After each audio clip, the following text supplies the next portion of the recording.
Charlie. Then we have Councillor Vanston, Councillor Struble, Councillor van Schalkwyk, Councillor Tikolo, Councillor White, Councillor Nuhana, Councillor Andrews. The Deputy Mayor was here a moment ago. I did see him, I don't know where he's just disappeared to now. Just check on the other page.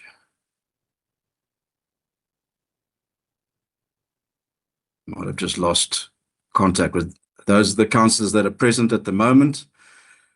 So those are the members in attendance. Yes, Councillor Sabach. Okay, all right, that's fine. I'll note your. Okay, that's fine. That's noted. Your presence is noted in the chamber, and I do apologise that it's not an in-person meeting. I unfortunately have to be in Cape Town to support my mom, so hence the reason why I'm not present there today. Moving on the agenda, I do not have any members absent with leave. So that's 2.2, 2.3. Everybody that isn't on the platform as of yet is absent without leave. And that is the current situation. I'm sure the administration will take note of when councillors come on, as there is a digital footprint of the system. Councillor, Deputy Mayor, can you mute your computer, please, or that person that is in the background? Thank you. Sorry, I'm muting. Thank you. Councillors, we are noting the provisions of Schedule 1 of the Code of Conduct for Councillors of the Local Government Municipal Systems Act 32 of 2000 and the Code for Ethical. Sorry, I just moved this out the way. As adopted by Council. Can we note that, councillors? Can I just have somebody noting that for me, please? Yes, Thank you. Speaker. Thank you. Thank you. Are there any declaration of interest? I'm presuming there's none. Speaker, we all have an interest in water. Yes, we certainly do have an interest in water. Let me just move along here quickly. Sorry, might be sitting here with the incorrect agenda. Just give me a sec, please, if you just bear with me. Councillors, I won't be a second.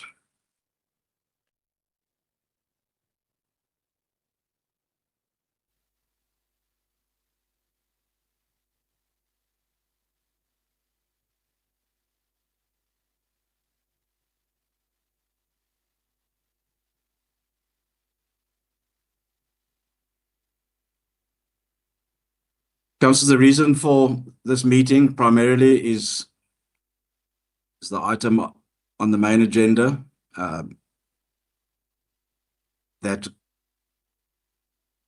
which is under item 6, new matter submitted by the municipal manager, request to declare the Greater Knysna municipal area as a water stressed area and a local state of emergency for the current water situation. That is on page 4. And if you want to go to the item and if there are any questions or anything that needs to be raised, I will take comments on the item. Councillor Davis, I note you first, and you may proceed. Hi, thank you, Speaker. Hi, everybody. Speaker, if we can just get a briefing on the cut water situation, please, I'd like that. Thank you. Campbell and then Councillor Tiokolo. Yes, Speaker, I was just wondering about the water tank thing. I'm happy with the rest of the recommendations, but I just didn't quite understand how water tanks were going to solve our problem, because the problem is actually the drought and extraction from the river, but maybe somebody could explain that to me. Certainly. Speaker, Councillor may I speak? Tiokolo, do you? Speaker, can you please note? I thought I was noted. I was recognized. Yes, you were, Councillor Tiokolo, and then Councillor Bester. Okay. Thank you very much, Speaker. Good afternoon, everyone. Speaker, just on the recommendations on the recommendation about council now needing to approve a payment for the municipality to purchase 20 times 5,000 liter tanks. Isn't that supposed to be done administratively? I don't understand as to why, as council, us need to approve that. And also, Speaker, I also don't see the reason for having the recommendation D there, because even in this report that we've got in front of us, we are not given a figure as to how much they're asking us to approve. So I just have an issue with those two recommendations, Speaker. I don't, they're not making sense to me. Thanks. Noted, Councillor Tengwa, that voice I heard. And Councillor Sabach. Sabach, yeah. So it's Councillor Bester, Councillor Sabach, and then Councillor Tengwa. Thank you, Speaker. Speaker, the question I have is that nowhere in this report do I see actioning the commissioning of the desalination plant. Are we able to start the plant up? If so, why are we not including that in this recommendation? Unless I've missed it in this item, but I couldn't find it. Yeah, and if we're not going to start it up, why are we not doing it? Thank you. Thank you. Councillor Sabach. Thank you, Speaker. Speaker, I would like to know first, before we even proceed with this item, we'd like an update on the current status quo with regard to our water. The last we heard was with regard to the Akkerkloof Dam and Glib Dam, where we were told there was about 23 to 27 days water capacity. We've yet to have the site visit of the Charlesford pump station. So what has happened with the Charlesford pump station? Is it currently functional in terms of working optimally? Are the two pumps there? What is the river flow at the moment? How many litres per second are we pumping through to the water treatment works? Are we meeting our daily demand at the moment? Are we pumping to Akkerkloof Dam at all? Then in terms of the areas that are currently without water, it seems to be quite a large area currently today. So how many areas are without water today? The pipe bursts and breaks at the moment. My concern is the water losses are quite significant and we're quite slow in terms of responding to the pipe breaks. There's extended period of time where water is running down the road when valves are left open. So the sense of urgency in terms of dealing with the pipe breaks and water losses at the moment is not ideal. How are we going to address that? I understand our current staff are under huge pressure to deal with the problems, but certainly it doesn't appear to be that we have enough staff to deal with the problem. So I'm really concerned with regard to our current status quo. Also in the report it indicates that we're recommending that National intervene with the assistance of province. Now my view would be that the Western Cape government as in province take over our water crisis. There's also a report with regard to JoJo tanks, and we talk about 25,000 litre water tanks to be purchased and placed in strategic points at various critical wards. A year or two ago, we had the same problem, and we did supply water tanks to various areas. Those water tanks have been or have disappeared. Where are they? In whose possession are they? And why are we having to purchase extra water tanks when we did purchase some time ago? Where are those water tanks at the moment? Then if we were to do water tanks roaming in the areas, that needs to be properly coordinated. In Ward 9, at the end of October into November, in the Fisher Haven area around the Life Hospital, the Advanced Hospital, Cause, and all the retirement areas, we were without water for close to 8 days. The water tankers were roaming in the areas. I had a different driver every single day. The driver didn't know the areas. It was wandering around in areas that wasn't required for water. I had to race after it and coordinate, and even after that, it wasn't even done ideally. So how is that going to be managed into the festive period if we do run out of water and we need to rely on water tankers? What is the system or the interim measures with regard to between now and if and when province or national do take over? How are we going to address the water tankers now? We have not addressed the situation with regard to the restrictions. It's not being enforced, so What am I trying to when is learn, that man? going to be Get it implemented tomorrow, as a man. matter of urgency? And Hold on, it will run out. You'll there's get somebody it talking tomorrow. in You the want to buy background. what? Cheese. Can that person that's talking please mute your microphone? And you'll get it tomorrow. Thank you, Please. Speaker. So, Speaker, I think before we even proceed, I think it's important that we You also have understand to the look at current the status time, quo. Speaker. The Councillor time. Gericke? Deputy Mayor, please mute yourself. Thank you.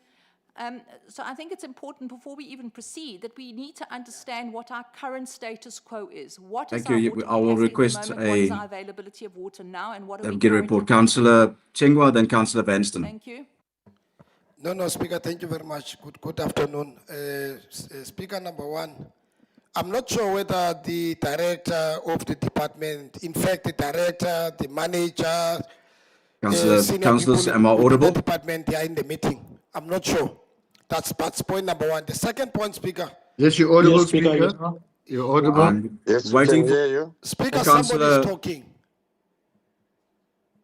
I can't hear anybody talking. I can only hear your voice, Councillor Okay. Chengwa. I can hear Thank you. you, Speaker. Speaker, number one, I just wanted to understand whether the relevant managers within the department in question, the water department, starting from the director, the manager, and all senior people, whether they are in the meeting. That's one. The second thing which I want to understand, Speaker, before we move to the recommendation, I mean, as to what is our current water losses in town. I'm not sure whether that particular question was asked, but I think we need to get a proper briefing in terms of what is the current status in terms of our water losses. The second issue, Speaker, which I want to understand, yeah, there was a resolution of council which was taken. I think we need to start there. It's going to be important. We start there. The resolution that we need to visit that particular Charlesford Dam. We need to visit. You know, I want to get a response to that particular question. Before we move, Speaker, you know, to other things, the other nitty-gritties of the recommendation, because we are going to deal with them. The last one, maybe let me pause there. No, let me further take another fourth question. You know, that the intervention from the province, you know, I want to understand, let alone what is on the recommendation here. What is the intervention of the province, or whether the what you call the minister of the province summon our team, the leadership of the town, you know, and as to what was the outcome of that particular meeting, so that we start there, Speaker, because the issue of water is crucial and important. Before we move further, Speaker, because it's going to be important, you know, it's going to be important. The last thing, Speaker, which I want to raise, the issue of the what you call the water pumps, as well as the, okay, let me, I'm going to come back with that one, it's fine. I'm going to come back with that one, Speaker. If you can get a report or a briefing, I mean, in terms of those issues, we are definitely, Speaker, going to resolve. I see the other issue which was raised on the recommendation. Before we get there, I think it's going to be important that we need to be taken into confidence, you know, by the municipal manager, the director, and all relevant people, so that we can be able to make an informed decision. Let me pause there. Thank you. Councillor Vanston, Councillor Gericke, and then Councillor Neil Lowe. Thank you, Speaker. Good afternoon, Speaker. Good afternoon, everybody. I think also if we could please have an update on the situation of the water quality for Sedgefield. I'm quite disturbed that that update's not been given and that it's not on this item either. And then if we look at the Point 6, motivation and reasons for declaration. We do understand these reasons, but what are the updates of the infrastructure challenges? Where are we with, apologies, the upgrading of the infrastructure? We need to be putting out the solutions and the action plans for long-term and medium-term solutions, inclusive of our crisis management. Also, can we please have an update on the telemetry system? What is the latest and the way forward with that for the monitoring of our water levels? And then I just wanted to mention on with regards to the procedures of how the trucks operate. I note that the jock has mentioned and that there's a request that the trucks roam till 10 o'clock at night. But I feel that this is not a requirement. I think the trucks need to go till about 8 o'clock at night, not until 10 o'clock at night. Those poor drivers are so tired the next morning. Their shifts are long. They're up early. They're late nights. When there can be measures put in place for water to be distributed up until 8 o'clock at night. It will also save us costs on overtime, additional resources. And then again, I would just like to highlight the importance of communication around the roaming trucks. I mean, I've been in a water crisis and roaming trucks in Sedgefield for the last 2 months, and I've seen the operations and what works and does not work. And it's important to note that communication has to be given. A central point must be allocated and communicated. Sometimes the roaming of trucks is just a waste of petrol, fuel, resources. Residents do not get the water they need. They do not know they're there. We've had a few challenges where the trucks, their hooters are not working, so they can't hoot and let the people know where they are in which street. Nobody knows where the trucks are, so nobody's getting water. I do feel that we need to just go back to basics with the communication and the schedules of where trucks can be placed, what times, and where they will be. And I note that that recommendation is there around the communications and public participation of discussing that. But we really need to emphasize that it's not being done. And it's such a simple, basic task that can save us money, save us time, and give water to the people without missing each other. Thank you, Speaker. Thank you. Deputy Mayor. Yeah, thank you. Thank you, Speaker. I think the Director Technical just joined us not too long ago after the DA were going on here and asked technical questions to us without checking whether the relevant people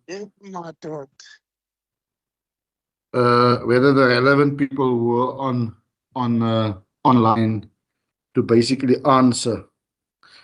I'm disagreeing with Councillor Wenston on the 8 o'clock. There is some shops, even in Sedgefield, your spa, that is only closing at 8 o'clock. Then the people still have to cash up and then get home. So we need to cater for them as well, with regards to water, etc., etc. So we need to look at all spheres of our community to be covered, whether it's your office people, and then also your people that are working at your shops, in order for us to make sure that they been serviced as well. So mine is that we need to be honest here today, Speaker. Our director and his team needs to be honest with us. We have a meeting, I think a week ago, 2 weeks ago, or a week prior, whereby we have also questioned or had a similar meeting like this, where people were giving a presentation type of thing to tell us that we will be okay, the water is fine, it's in this and that and that and that. And it's not the broader Knysna, it's only certain dams that were running out. So the 17 days is not for the whole of Knysna, but just for certain areas. I think we need to look at clearly, to be frank, yes, a drought was not, we did not want to say that, we say that there's a water crisis. What are we going to do now? What is the purpose actually of this meeting today? Are we in a meeting in this meeting to say now that the director community service have to take over the overall coordination of this water stressed, is now another name, water stressed state of emergency that we are in?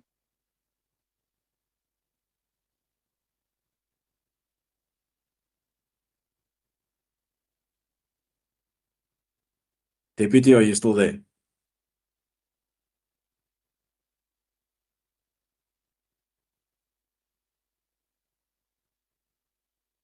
Deputy, Councillor I'm Gerrit. sorry, I'm wrapping up quickly. This thing locked me out here. Or are we gonna say that we're declaring an emergency with regards to the water crisis that is here? If we can basically just clarify that, but the 10 o'clock, I think the trucks must stay like that. It also allow people to get water for the morning then that are leaving early. Thank you, Speaker. Thank you. Councillor Lowe and then Councillor Noana. Thanks, Speaker. Speaker, I just want to say to you, you must be very strong in this time of sadness. And you must remember that you are not alone in that process. God is with you. Thank you, Councillor. But mine is, Speaker, it is, are we in a situation that we find ourselves that Naisna doesn't have enough water? Or are we dealing with water losses that we are finding ourselves in?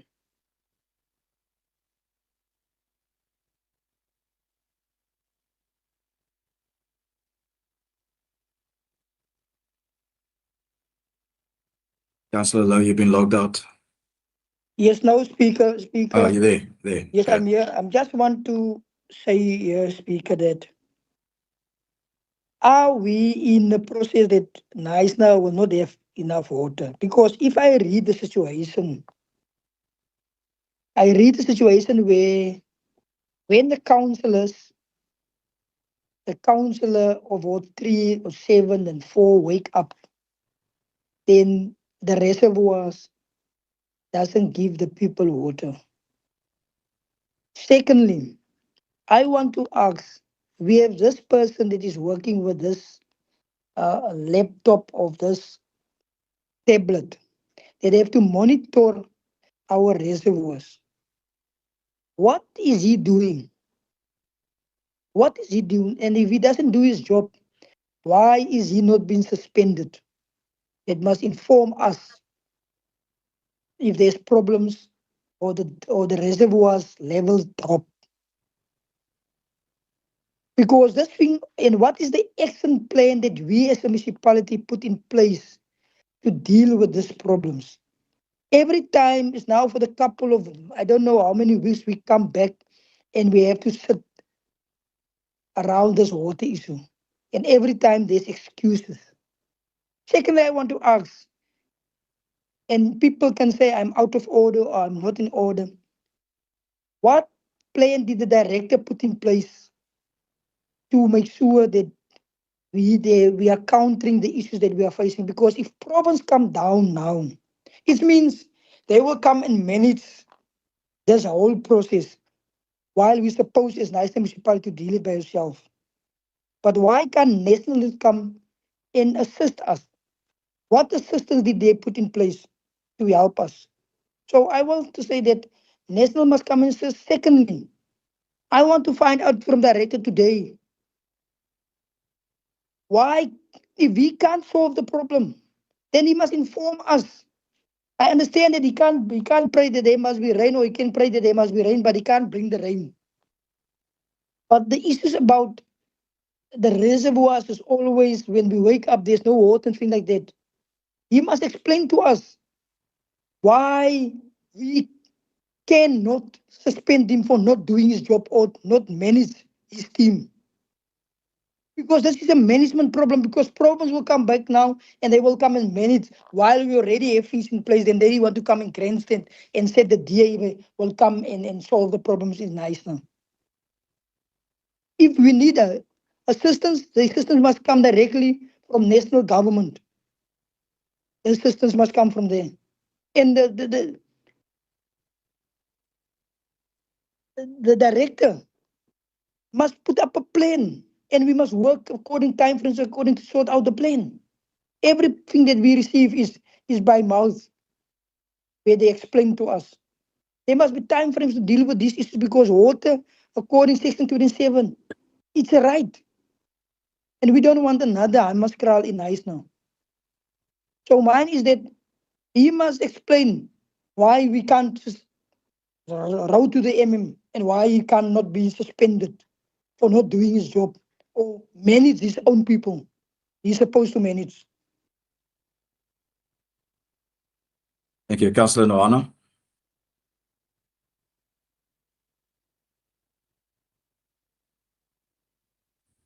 Thank you, Speaker. Greetings to everyone in the meeting. You guys can hear me? Yes, we can hear you. Thank you.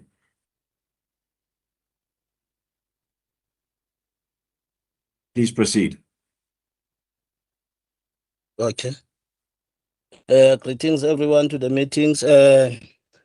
Firstly, since we are the only ward here in Nice that is facing water challenges every day and night, I request that Nice municipality supply us with JoJo tanks, because as I see, the water problem is here to stay.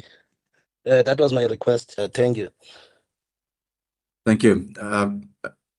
MM, can we get a report back on the current situation?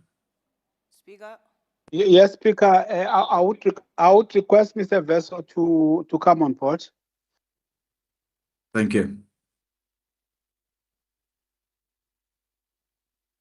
Mr. Besser?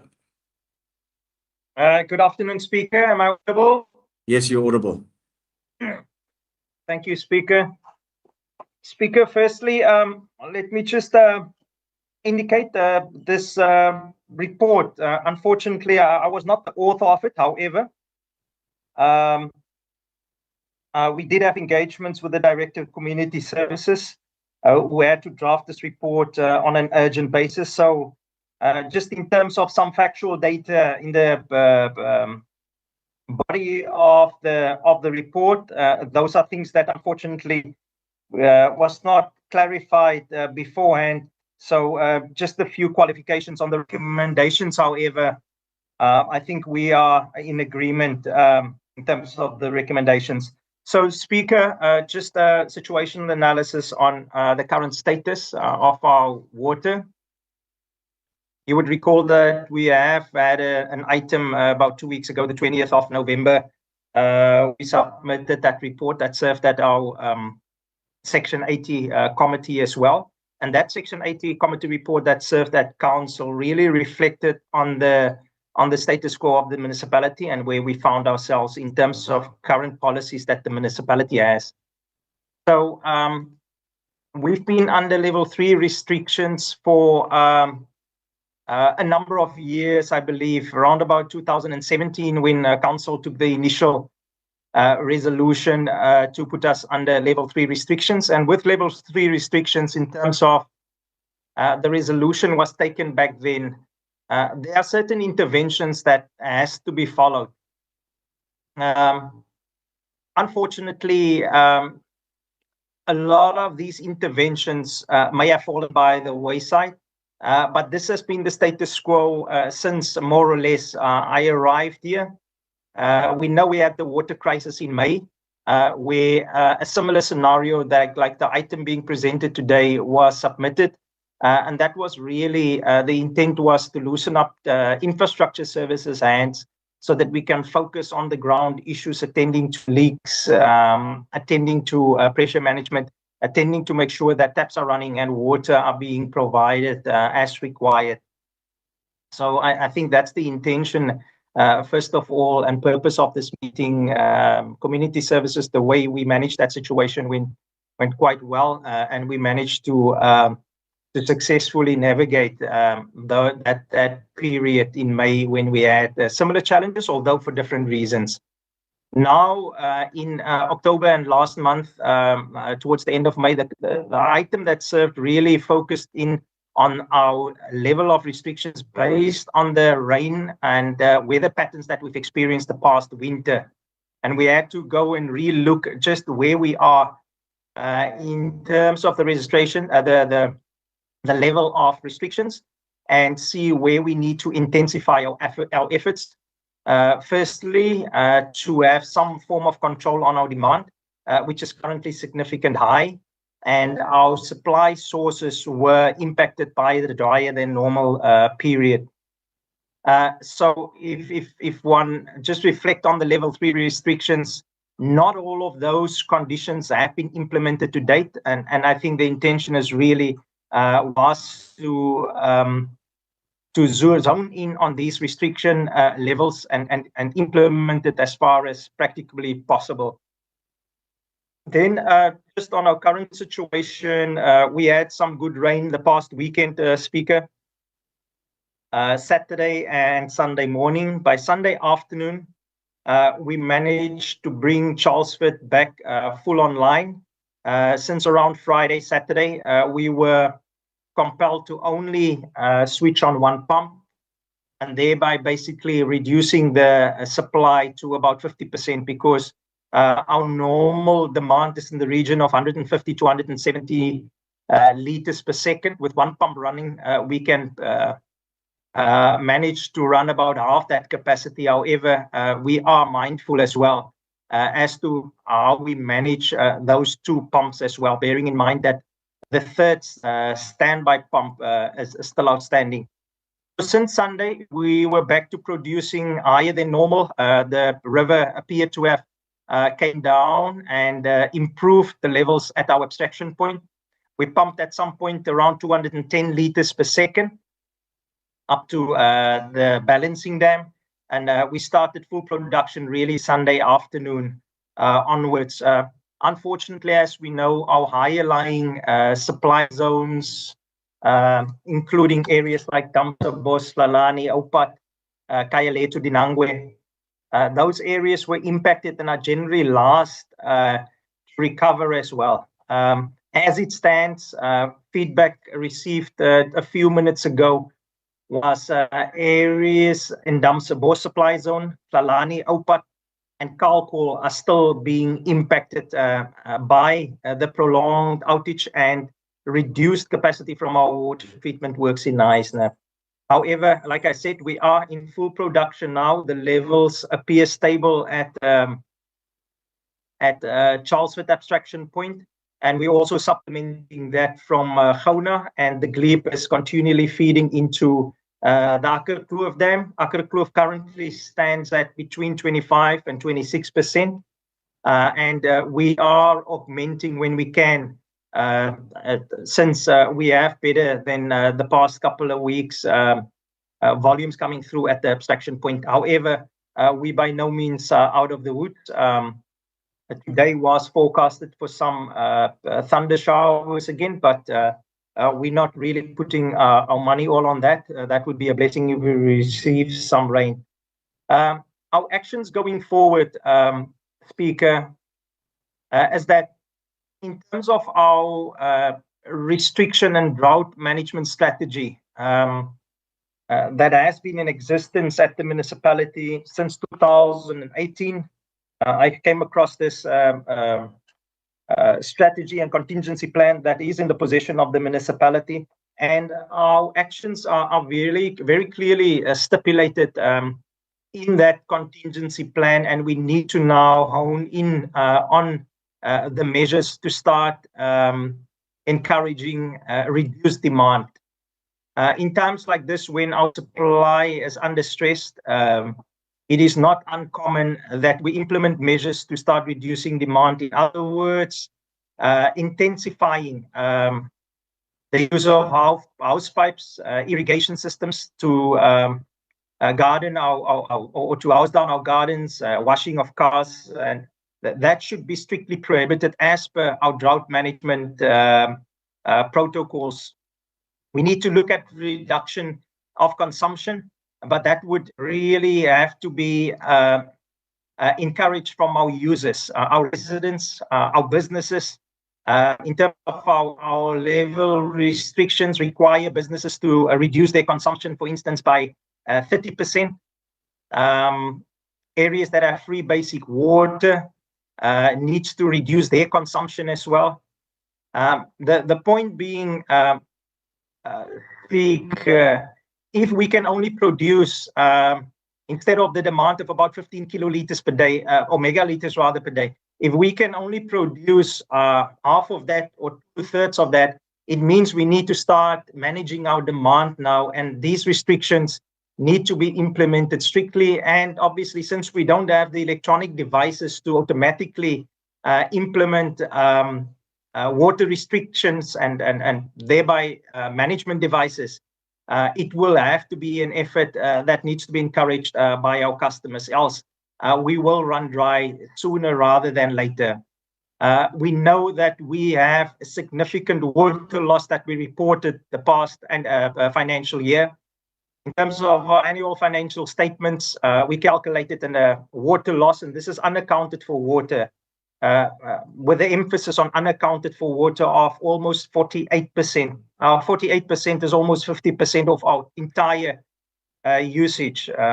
So if our demand at this stage sits at around 15 kiloliters or megaliters rather per day, it means we're losing almost 7 to 8 megaliters per day, which is half of what we are producing. And there, I believe, a significant savings to be made. We have a contract service provider that's been appointed through the VISIG grant to do water conservation and water demand management. In one area, the Damsebos area, we found that we are losing in that system alone. Just for the Damsebos supply zone, our average water demand for that area, it's about less than 15 to 18 kiloliters per hour. We are losing at this stage almost 30 kiloliters per hour, which means we're losing more water than what we need in the Damsebos area. And I had a meeting yesterday with a service provider, and again this morning. We need to ramp up our efforts to find those leaks. If it means we're losing water to other zones, we need to detect that and adequately manage that supply zone. Just last week, I came across a leak that's been there for almost 2 to 3 years, both confirmed by the foreman and the residents in that surrounding area, where we lost almost 8 liters per second in that area. The teams are on the ground establishing where exactly that point break is so that that point repair can be done. So that coupled with unaccounted for water that's so high, a large contributor there is from our just about 25,000 bills that we send out monthly. Almost 11,000 users are not being billed. Hence, it means they are not being measured, and we are losing water that all contributes to this water losses. The service provider are busy with an audit. We know the rollout of water meters is going to be critical, because as the saying goes, you cannot manage what you can't measure.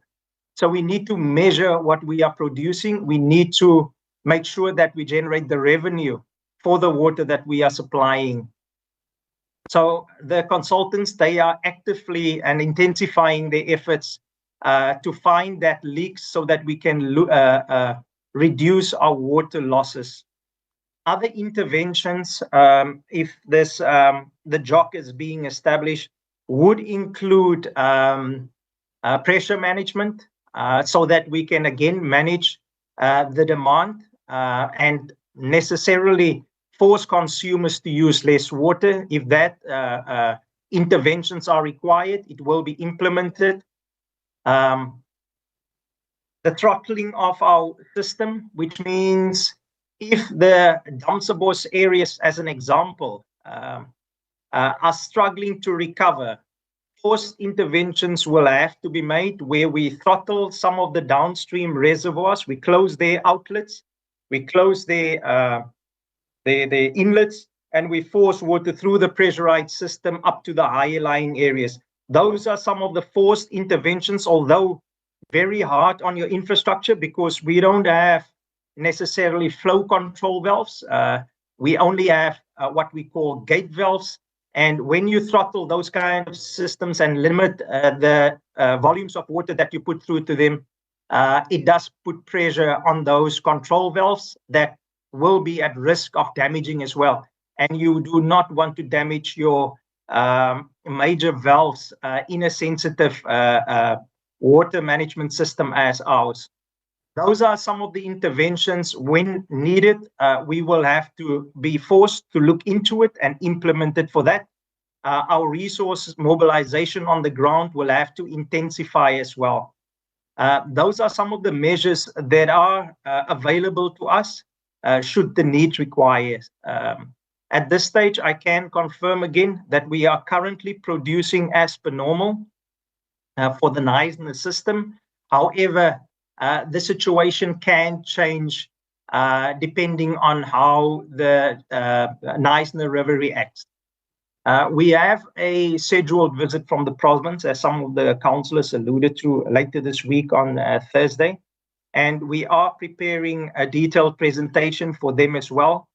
One of the interventions from a meeting we had last week with some of the DWS officials, some of the service providers from the province and colleagues from the DLG, was that in conjunction with BOCMA, one would have to start looking at upstream uses or agricultural uses from past documentation that I've researched as well, as that in previous drought situations, water demand management restrictions were never implemented on these agricultural uses, which have to be looked at to ensure water security, especially over the peak period like this.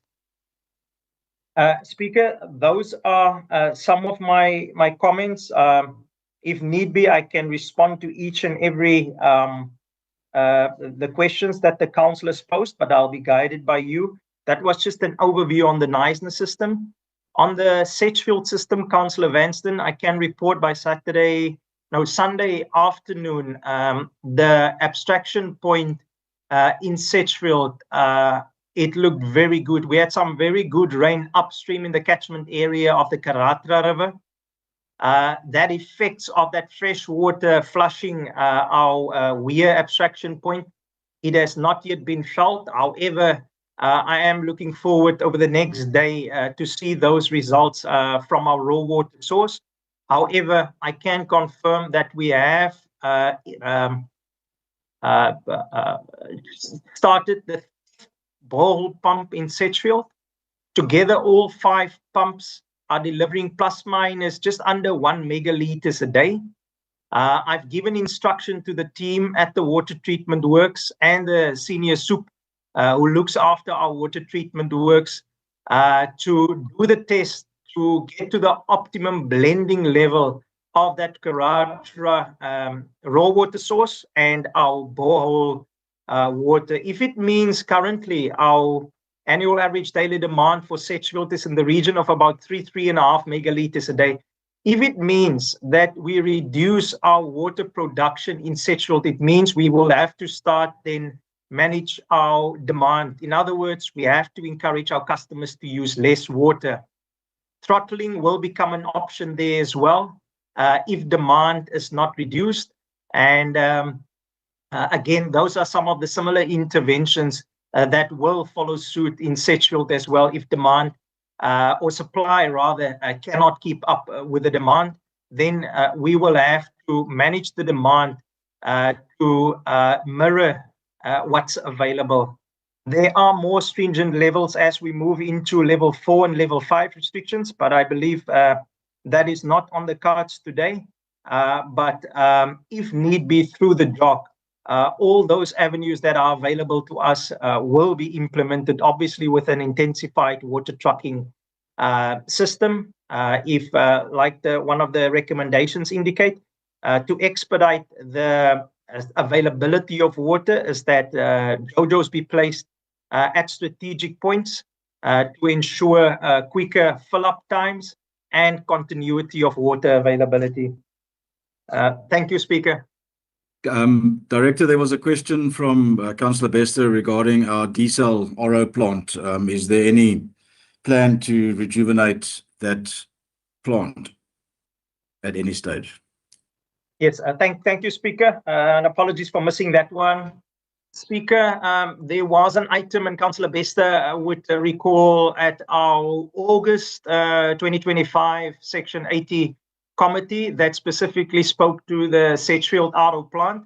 The Sedgefield Auto plant, unfortunately, has been impaired. That one is beyond repair, and it has been impaired, so therefore literally written off. So the Sedgefield one, that one is not an option anymore. We have reported on the Knysna Auto plant. That one was reported as an option. However, I say that extremely cautiously, Speaker. According to the feedback from the team, the filters on that plant has been in preservation mode for the past 5 years, which in my view may have become obsolete in putting them in preservation mode. However, through the assistance of our service provider that is currently on the ground and that is assisting us with our water conservation and water demand management strategy, they are on the ground doing an assessment of the plant, and together with our internal teams checking at what condition that plant is. It is one of the sites that is on our itinerary with provincial government's visit on Thursday.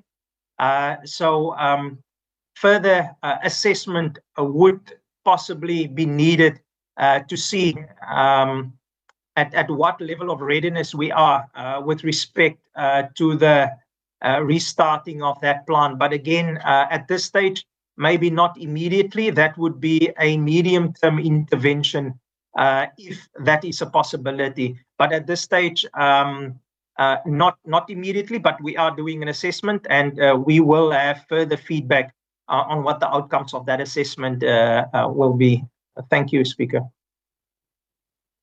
Thank you, Director. Director Community.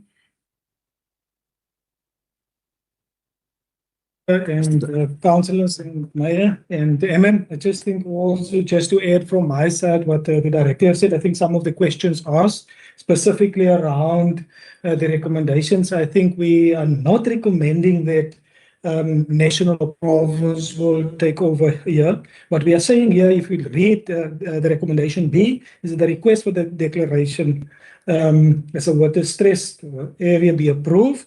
Remember that we are under Section 154, Speaker, and that's why you will see that we've raised the issue there to allow them for national as well as province to assist and complete the intervention that they are busy with regarding Section 154. Then on the question from Councillor Kyokolo regarding and Councillor Campbell, I think the reason why we are recommending the purchasing of these water tanks is once again the availability of water tankers that we normally battle with, and also then, as the directors indicated, is also then to reduce the cost and as also to reduce the pollution that can occur, and this will also then assist in placing these at strategic points, be it at our own facilities within the various wards, as we've seen now with Ward 3, Ward 7, Ward 4 as well. This will then assist us from disaster management side to react swiftly to fill those water tanks within these areas. I think that's the critical crux why we would like to purchase these 5,000 litre water tanks, Chairperson, because we will place them at our facilities, and it will also then in future assist if we need to fill these water tanks. Then regarding why the additional funds not indicated, Councillor Chokolo, remember in terms of the framework, the disaster management framework, there's a threshold a percentage that we normally look at, which is 0.6% of the municipal owned revenue, but we will then submit a financial report to the mayor, and the mayor must report within 30 days or to the next council meeting regarding the costs that was incurred or will be incurred. I think that's a critical one that we are looking at, Chairperson, from that. From the other issue that was also raised is the enforcement. What we've done now with the appointment of all these casuals, we will then utilize some of our law enforcement casuals to act as water monitors, where we will sit down on a daily basis to look at the top 50 users, as well as some of the agricultural users, and then we will visit those areas and also then issue fines for these 50 top users that we normally have. I think what is important, Speaker, from this is that if we declare a disaster or as a water stressed area, so has been alluded to, it gives us then also the ability to apply for additional funds, be it now from the district, province, or national, to look at our integrated water management plan of the municipality. Thank you, Speaker. Thank you, Director. Councillors, we've got the recommendations A to H before us. I think we've covered just about all the questions and queries from councillors through both directors' reports. Sorry, I've seen... Councillors, I'm not going to take second bites from everybody at this moment. This is a critical situation. Follow up, Speaker. I also want to follow Follow up, Speaker. Follow up, please. Speaker, I haven't speak. I did, before you talk to the director of technical, I did raise my voice.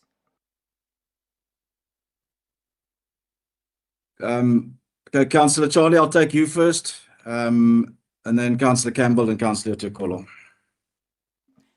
Speaker, please note me as well, please, Speaker. And Councillor Sabach, please. Thank you very much, Speaker. Speaker, I would like to know to the Director of Technical, if he can just give me a clarity. Why are we losing so much water in Damsabos? What is the cause of that water losing that he just mentioned?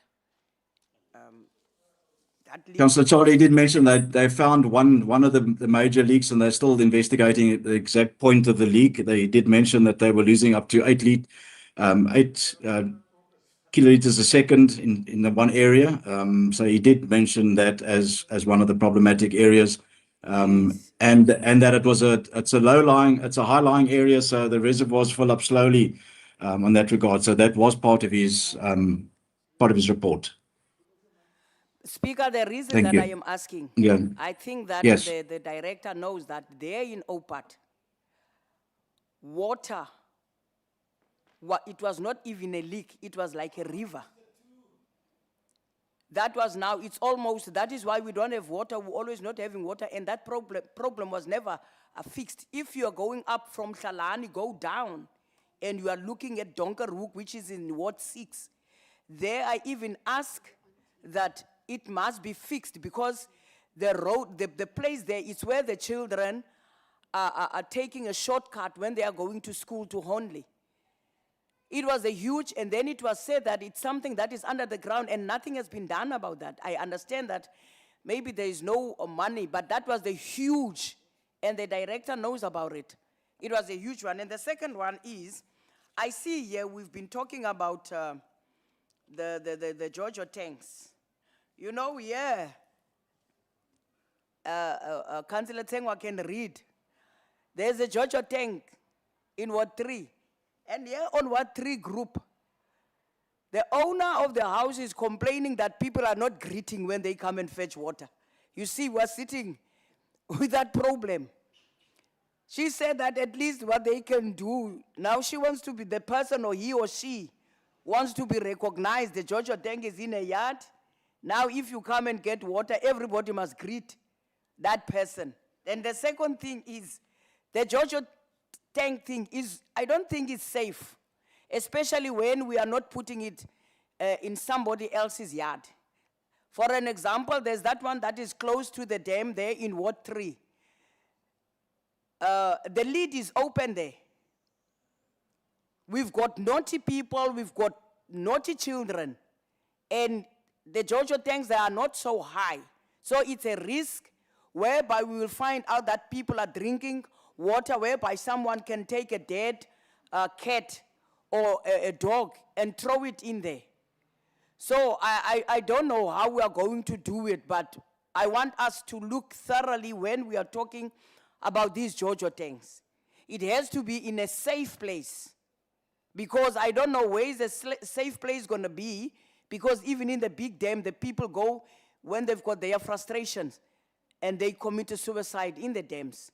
So mine will be, I hear the report back from the director. I'm not going to deny it, but I want us to have a look at all these things. The solution is to fix. We can't fix only with the mouth. The province must intervene. They must give us money. Hence, I've said that the only thing that can save us is the money, so that we can buy the pipes and get service providers or contractors to fix what needs to be fixed. Lastly, Speaker, mine is, we can do and blame the directors and the managers, say that they don't do A, B, C, D. But go and look at the squatter camps. People don't use water sparingly.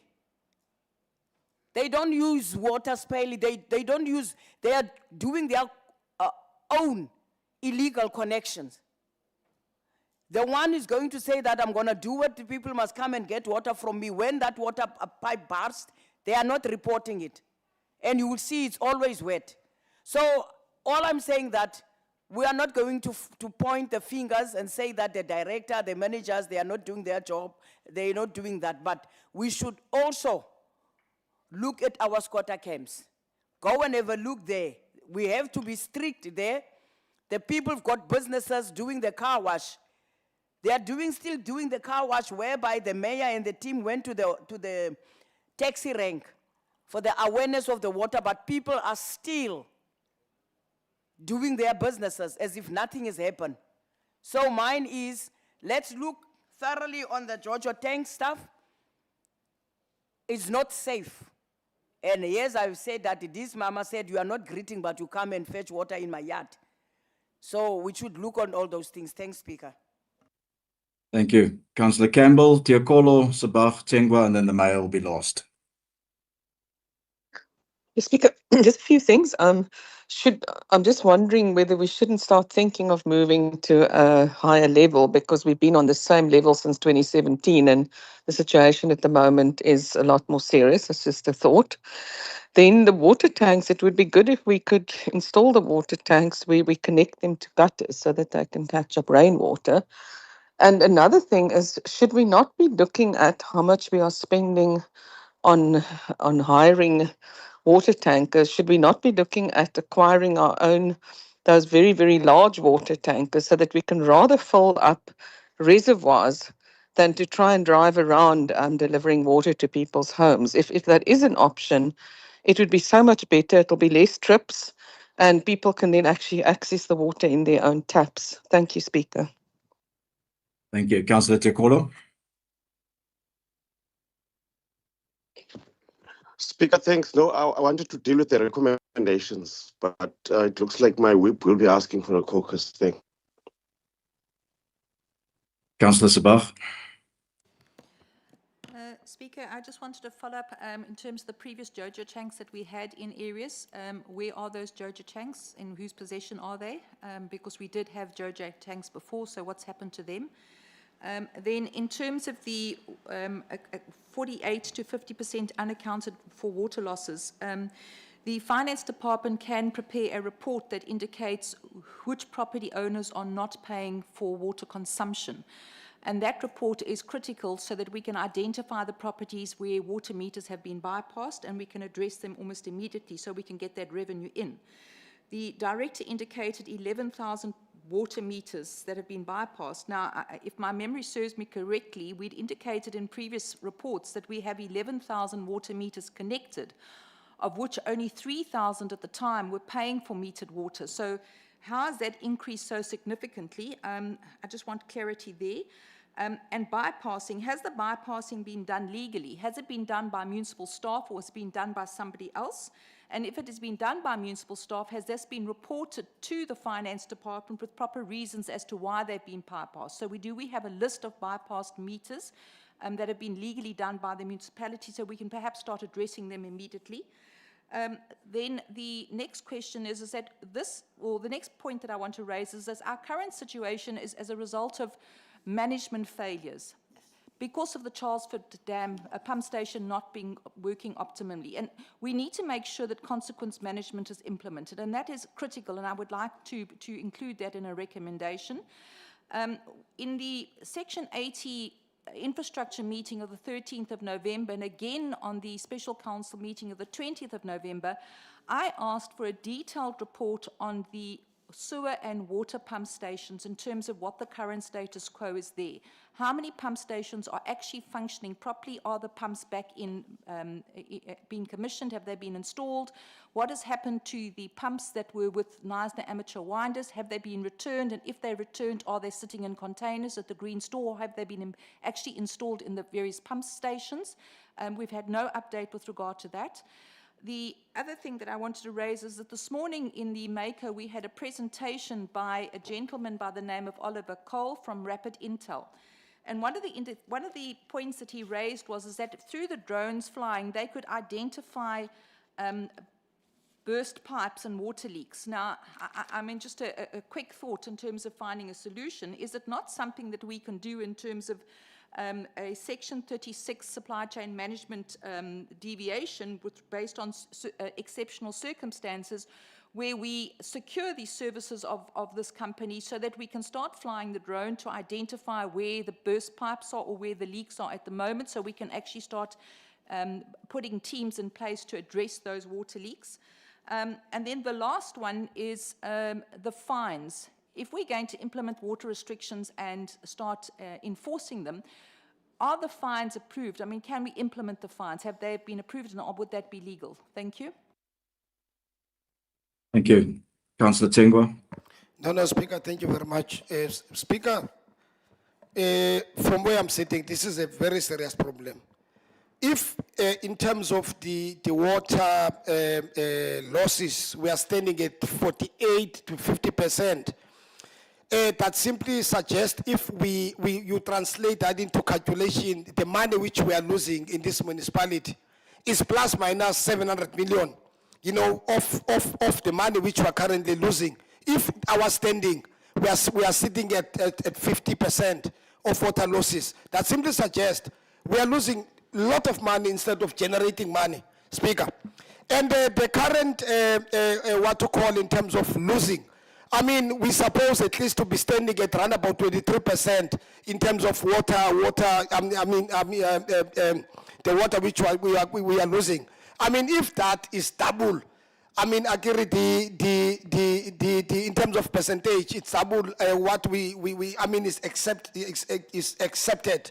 I mean, in terms of water to be lost. The second point, Speaker, which I want to bring it home, I think the issue of the Jojo tank has been addressed, Speaker. We cannot be told here that we must go and purchase about 20 Jojo tanks multiplied by 5,000 liters. So what happened with those ones which were donated by, some were donated by business people, some were donated by the department, some were donated by Kadinru District Municipality.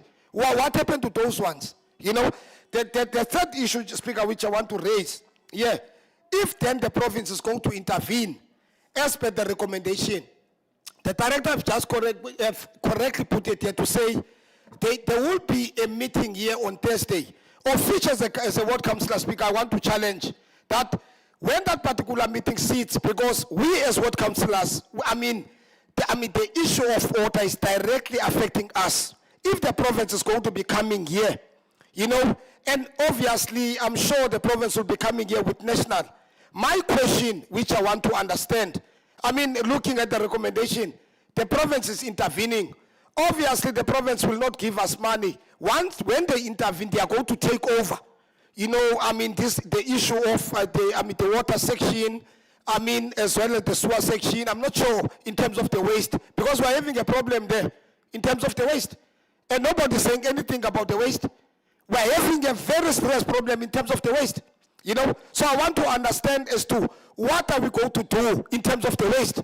You know, because people which are supposed, I mean, to be managing those things, they are nowhere to be found. We are told people are in Cape Town 3 days a week.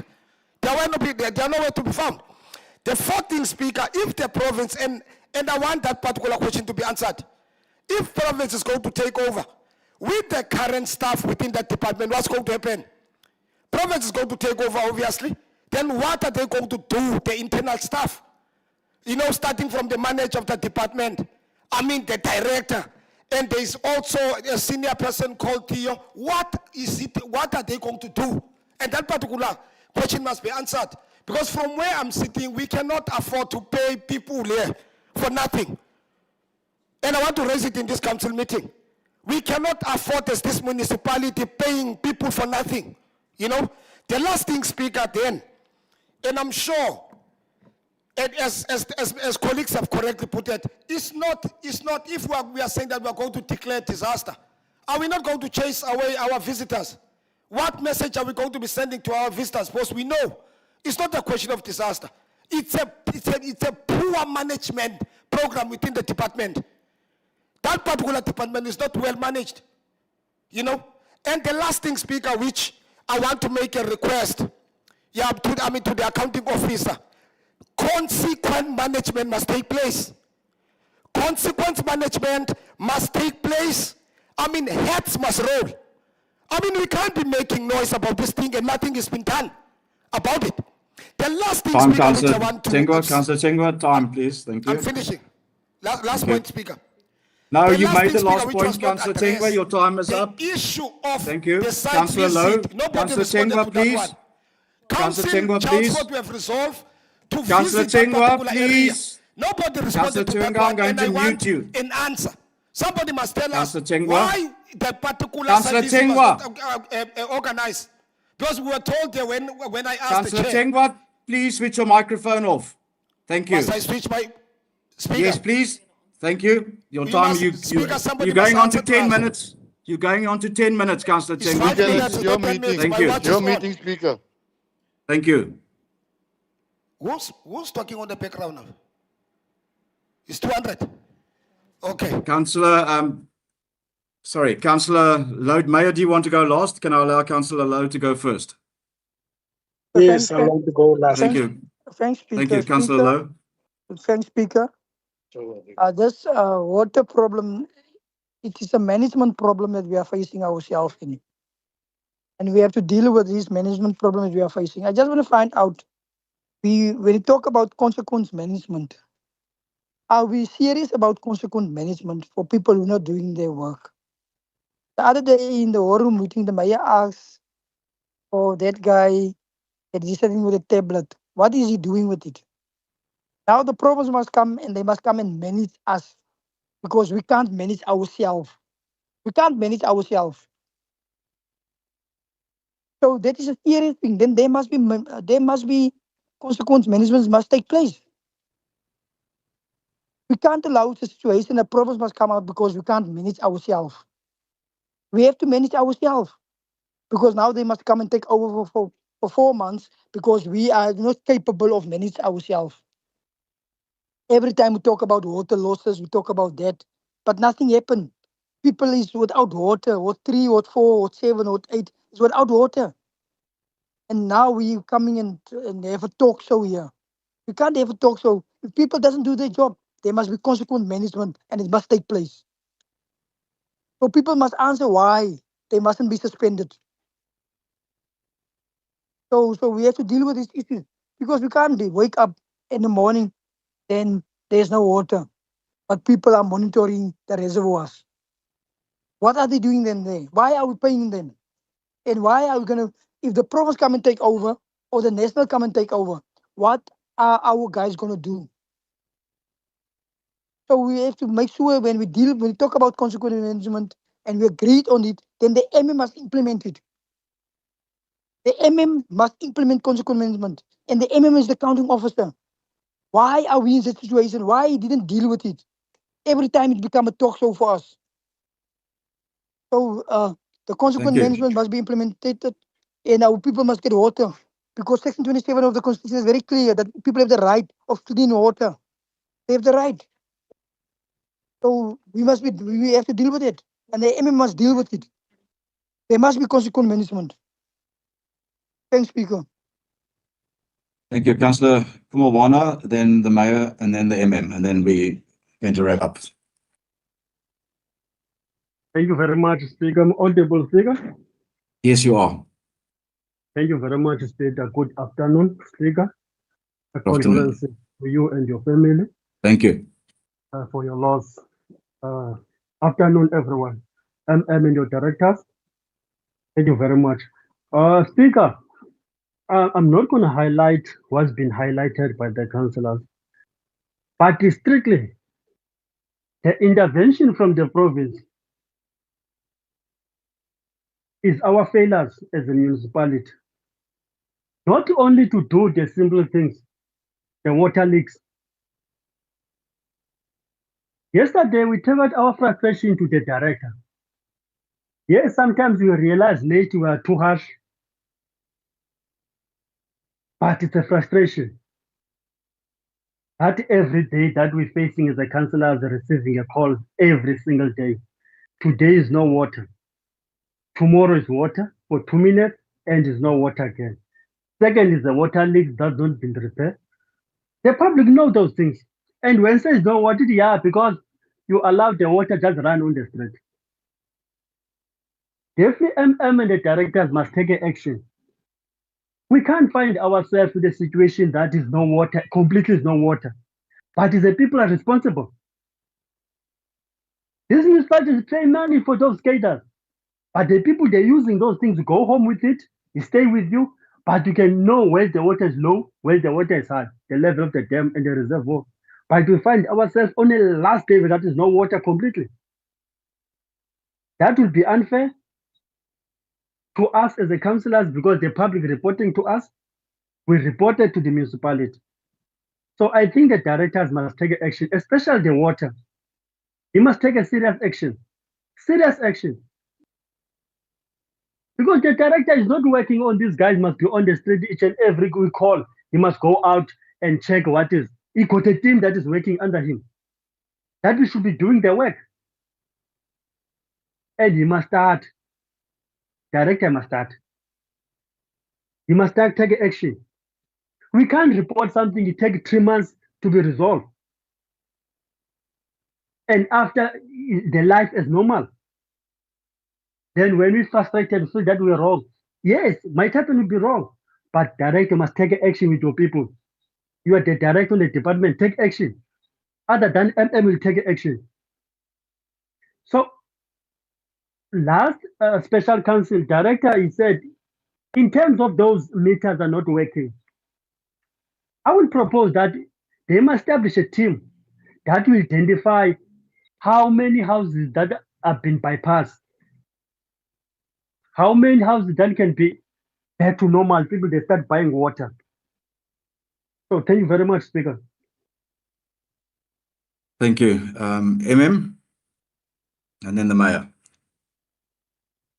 Thank you very much, Speaker. The water function is a function that is performed by Knysna municipality. There are challenges, and we have called for assistance, not a takeover. A takeover will be a legal process, which will require other legal processes to be followed when there's going to be that particular process. So I would like us to contextualize issues. Province and national legislatively and constitutionally, they've got that obligation to support us. And they've been doing that. We've been reporting that they've been supporting us. Whether we have a water situation or not a water situation, but there is that obligation that we must be supported. On the question of Ward 3 that Councillor Noana raised, it's a situation that would require elaborate investigation, because all means possible have been made to supply water to Ward 3, but there seems to be a problem which might require an engineering solution in the medium to long term. Even when Councillor Skosana was the councillor there, with a similar problem, it seemed to be a problem that is persisting.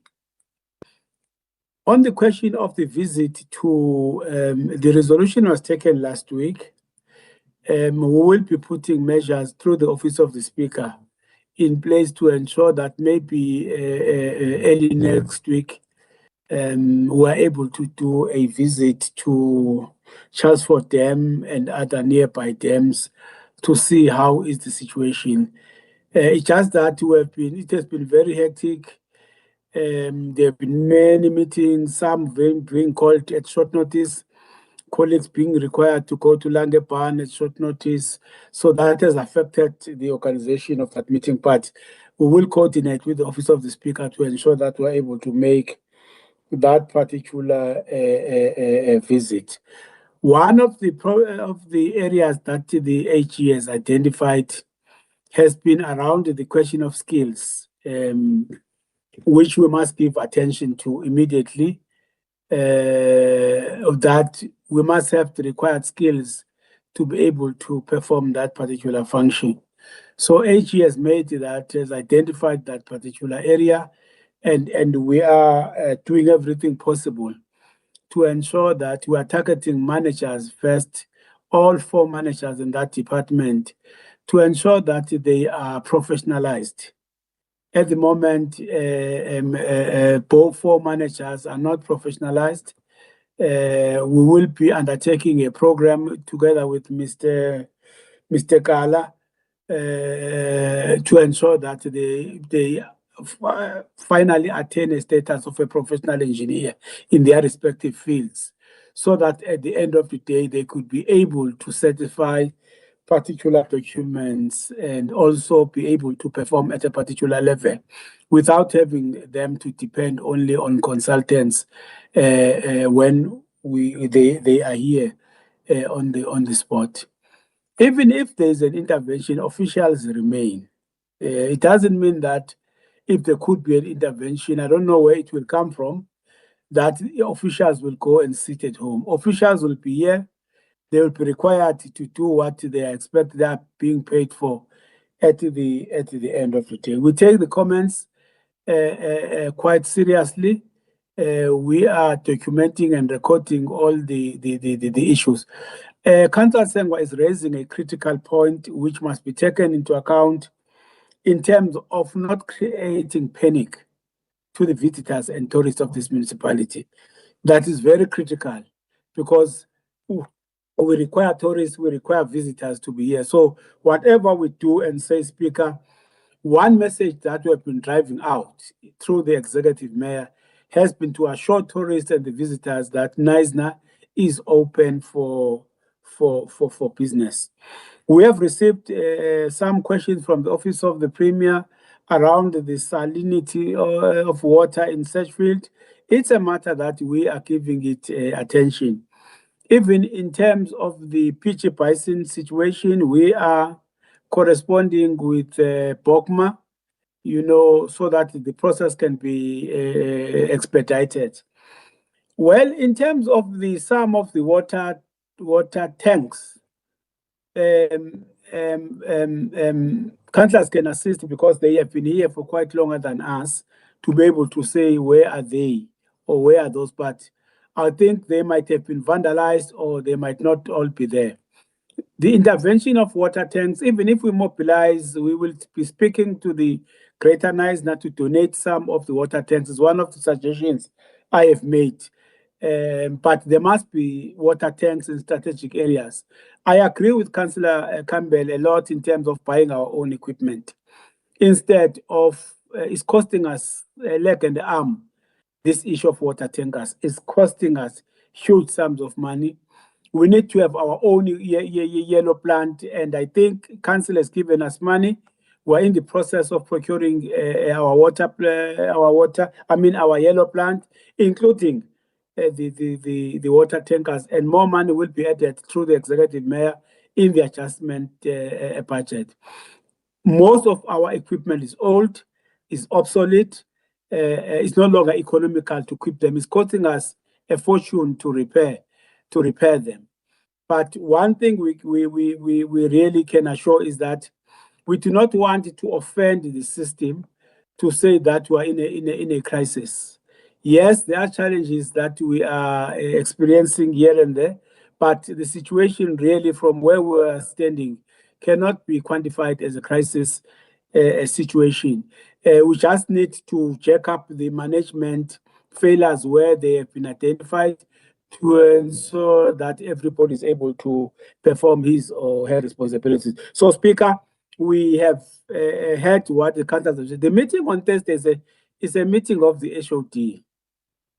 There will be no politician. It's a meeting of the HOD. It's HOD team coming here on Thursday. I think I felt I must raise that. That is a meeting of the HOD. Is the one who will be coming here, or he may later decide to send the chief director. I don't know. But at the moment, what we have been informed is that the HOD would be coming here. Hence, Mr. Veso, most of the day has been in his office working on the report that will be presented in that particular meeting. A report, anyway, that has been shared with the HOD and the leadership of the province last week. So it's something that really would need the cooperation of all of us. Thank you very much, Honorable Speaker. Thank you. Councillor Matik, the Mayor. Speaker, can you first allow the MMC? Sorry, Councillor Orange. Yeah, Councillor Orange.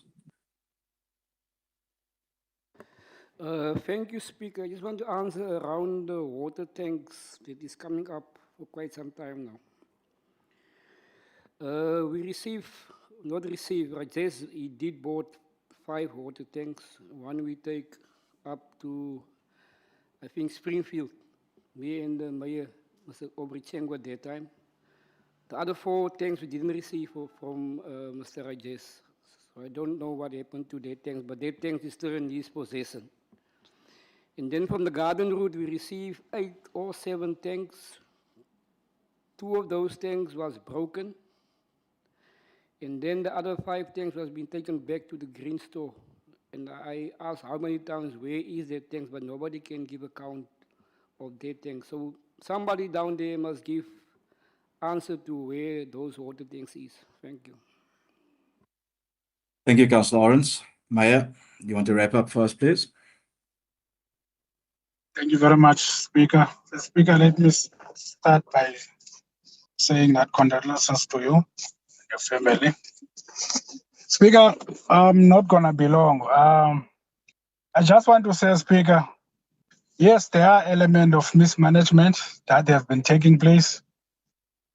But I want to come up with it that we are throwing the issue out of the agenda because we are talking 2 different things. The report that is coming is addressing the issue of water challenges.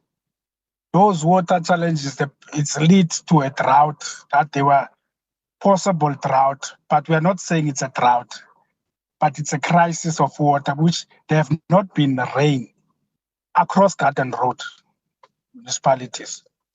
Many municipalities in the Garden Road, they are on level 3 restrictions. At least NISA now supposed to be on level 4, part of the recommendations that's supposed to be there.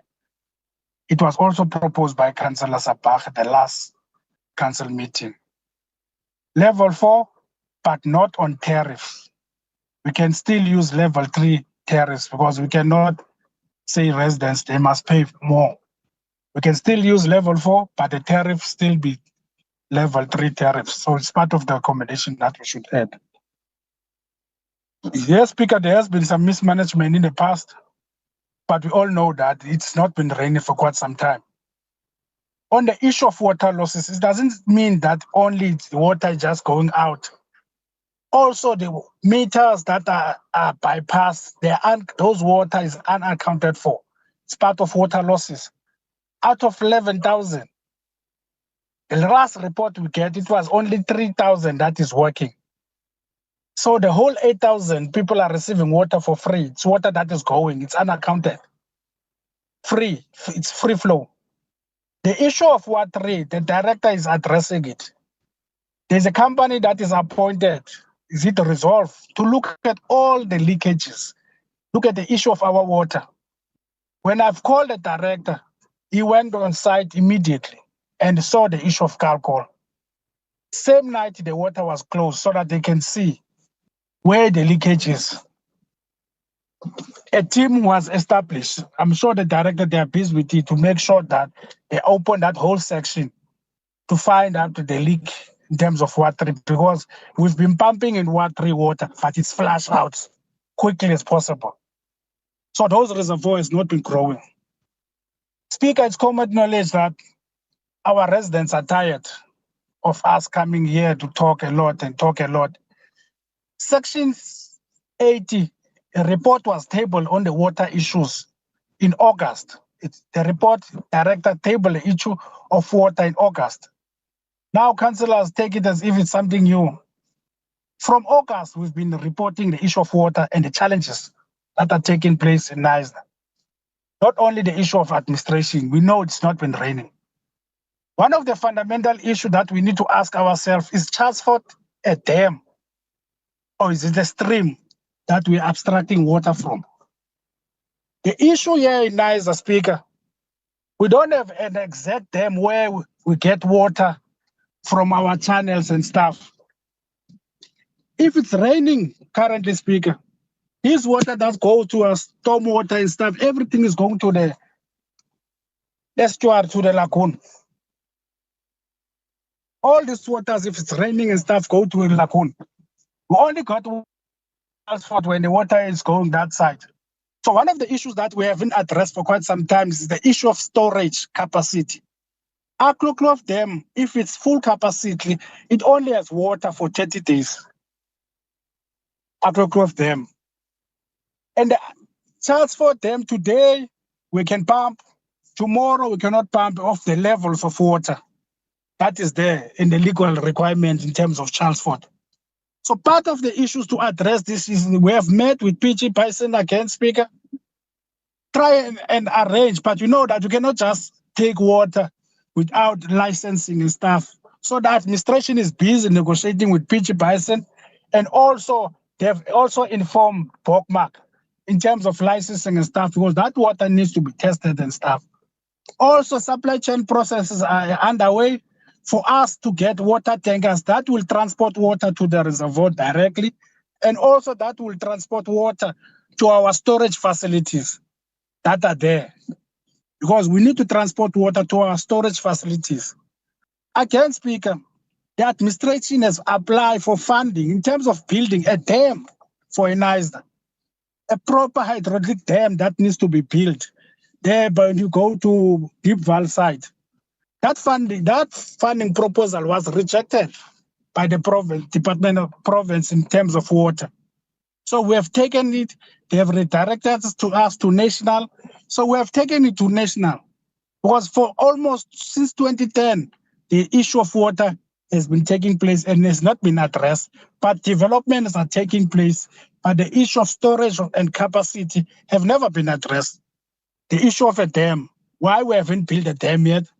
So those issues, the administration is dealing with it in terms of applying for us to build a dam, because there's been all talks, but there's not been application that has been submitted in terms of building another dam that is going to assist the municipality in terms of storage, is going to assist the municipality in terms of having water, in terms of so that we can have a capacity of water. So the other issue, Speaker, that we need to address, because we've been talking about this, the issue of water meters, which are non-functional. We've been talking about it at some stage. When I've raised it, Councillor Chokolo said that that's an administration issue. Maybe we need to put it as a resolution so that we can ask administration why you have not implemented this resolution, so that we can deal with this real consequence management. Because we are saying that some of, Councillor Sabach even said that some of the water meters can be operational because the UID, the UIU, we just need to fix all the UIUs so that some of the water meters can be activated again. We make sure that we activate and people have UIUs while the pilot project is still taking place in Searchfield. We know we have a pilot project that is in Searchfield in terms of electrical and water, smart meters that we're dealing with. But we know that after that pilot projects, we need a report to council for council to approve so that we can roll out the smart meters. But now we need to have established an urgent team that is going to deal and make sure that we are dealing with all the bypasses. They will have a list from finance that says that these are the people who haven't purchased water this year, so that we can go and verify on those addresses. Is it the issue of UIU or is it just a normal bypass? And how can we address it? So, Speaker, we're not causing a panic in terms of water, but I can tell you we're not going to be on day zero anytime soon. But we are trying to make sure that communities are aware, the council is aware that we are having water crisis in Niger. And across the Garden Road district, there is a water crisis. So there are plans in place, and the report is going to be tabled again in the next Section 80. And the report that is going to be presented on Thursday, it's going to be tabled to all councillors. These are the mitigation that are there. These are the plan in place. And of course, the issue of management and consequence management, the MMA will have to look at it, but we must not shift the focus and only focus on one thing. There has not been rain, and there's been poor planning, even in terms of this municipality, for us to make sure that we have secured water. The other issues that we need to add, maybe part of the recommendation, is that the OSIS plan needs to be looked at, Speaker. We can't wait for day zero or 5 days left, then we start looking if the OSIS plan is operational or not. We should activate it, the OSIS plan, do some testing, get the licensing, so that we know it's active. It's active. Whenever we have a problem, it's active. We can't say it's on standby. We will check it when we're facing some challenges. I think it also should be part of the recommendations. Thank you very much, Speaker. Thank you. Director, do you just want to close Sorry, up on the Speaker, follow-ups? Sorry, Speaker, just to the issue of waste transfer station, there was an item in MECO of environment of around 5 million. We know what is the challenge of transfer station. We know the challenge is the issue of the belt, and the issue of that transfer station is not secured. Councillors must drive and go to Pito, go to Plate, go to any transfer station. The transfer station, if it's not operational out inside, where should the trucks that are taking waste from our community drop the truck? We don't have any licensed one. So if the transfer station is unoperational and it's been fixed in the process of being fixed, there's no other option that is to collect the waste and put it outside.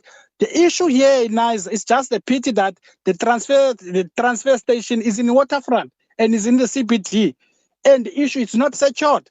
So every Tom and Jerry can come and throw stuff and can come and take photos. But if you go to Plate, it's secured. No one can just enter there. If you go to George, it's secured. No one can just enter. So if it's full inside, you dump it outside because it's a transfer station. It's not an illegal dumping. It's a whole transfer station. Not everything can be put inside. If you look at the capacity and the size of that transfer station, not all the waste can be put inside of a day. So some of them, if it's full, we will have to fix it and take the waste outside so that the belt can be properly fixed and put the waste outside. It's an issue that must be secured. That transfer station must be secured and it must be fixed while the administration is busy applying and making sure that we build another transfer station that is not in waterfront, that is not in CPT. So whenever there's these challenges, it's broken, the people will not going to complain. I can tell you, if that transfer station was not in waterfront or was not secured, we wouldn't have this much problems, because you can go any municipality. If a transfer station is full inside, you put outside, because as long as you're going to compact. So the 5 million environment, Speaker, has been made available. We did approve it so that the money, so that we can hire trucks to take our waste to Boselpai. So one of the challenge was that the money that was there was duplicated because of the transfer station. The money was there was duplicated, so we could not issue any order to any company. So now the environment has been done. Now an order can be made so that that thing can be removed. So the department is planning, it is going to remove. On the issue of enforcement, law enforcement have started today, and some of the casual have started today, so that we can make sure that we enforce level 3 and level 4 restriction if we approve level 4. Because level 3 restrictions needs to be approved in terms of car washes and all of this. So we have started with the campaign, Speaker, and thank you very much, Councillor Sabah and other councillors for joining the campaign. This campaign is for the municipality. This campaign is for NISNA to make sure that we educate our residents that we need to save water. Thank you very much. Thank you, Mayor. Speaker, I didn't get an answer to 3 of my questions. I've asked the director to wrap up on some of the questions. And me too, Speaker. Yes, I'm allowing the director to answer the last questions before we go to the recommendations. Director? Thank you, Speaker. Speaker, I will go through the list, starting with Councillor Charlie. Councillor, thank you very much for those comments.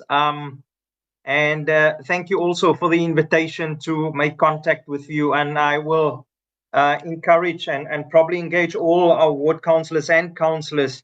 If we know about leaks that has been there and unattended for some time, please, you can send them directly to me as well, Councillor, especially in our informal areas, like some of the councillors alluded to, where our infrastructure is not visible easily. We do welcome that support from everyone, and even the community members should be encouraged to report leaks to us, especially with our consultant that's working on the water conservation and demand management. We do welcome those initiatives, and we may be contacted. Councillor Campbell, you referred to the level of restrictions, the JoJo tanks, the technicalities thereof. I won't respond necessarily right now, but we hear your inputs, and thank you very much. Councillor Chokolo, it's just a comment on cocos that you referred to. Councillor Sabah, we do have a revenue management committee. Apologies, I may have had my numbers around. I think Mayor corrected us there, but it's about 3,000 those prepaid meters that are at this stage functional, and I think the number is close to 8,000 that has been bypassed. And yes, I do have a list from the meter repair team of all the bypassed meters that they had to intervene directly. But that list is currently under scrutiny with the revenue management committee as well, so that we can have the exact locations and the numbers of bypasses. On the pump stations, you're right, Councillor. A detailed report has not yet been submitted. That will be done at the next Section 80 committee. I can confirm that last Friday, the service provider, it did indicate that the balance of the 45 pumps that were in their position, it is available and ready to be collected. I know Royden was in discussion with them yesterday. It was late Friday afternoon. And you know, we have short Friday, so the delivery would have happened from yesterday today. I will follow up the details with him tomorrow, but those pumps are now ready for delivery, and our implementation plan will then kick off immediately. Councillor Chengwa, you did a quick calculation there. The total rand and cents value, we will confirm that with finance in terms of the losses. Councillor Russell did respond to the JoJo's question. Unfortunately, during our May water crisis, we had to again reach out to the Garden Route, to some other municipalities for JoJo. So the JoJos I trust you refer to may have been the JoJos that was delivered prior to me, but that investigation, we will investigate what happened to the previous JoJos. We'll do it in conjunction with Councillor Russell, who also have some information on that.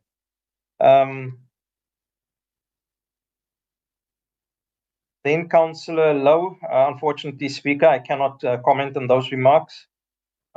Councillor Kumlawana, thank you very much for those comments.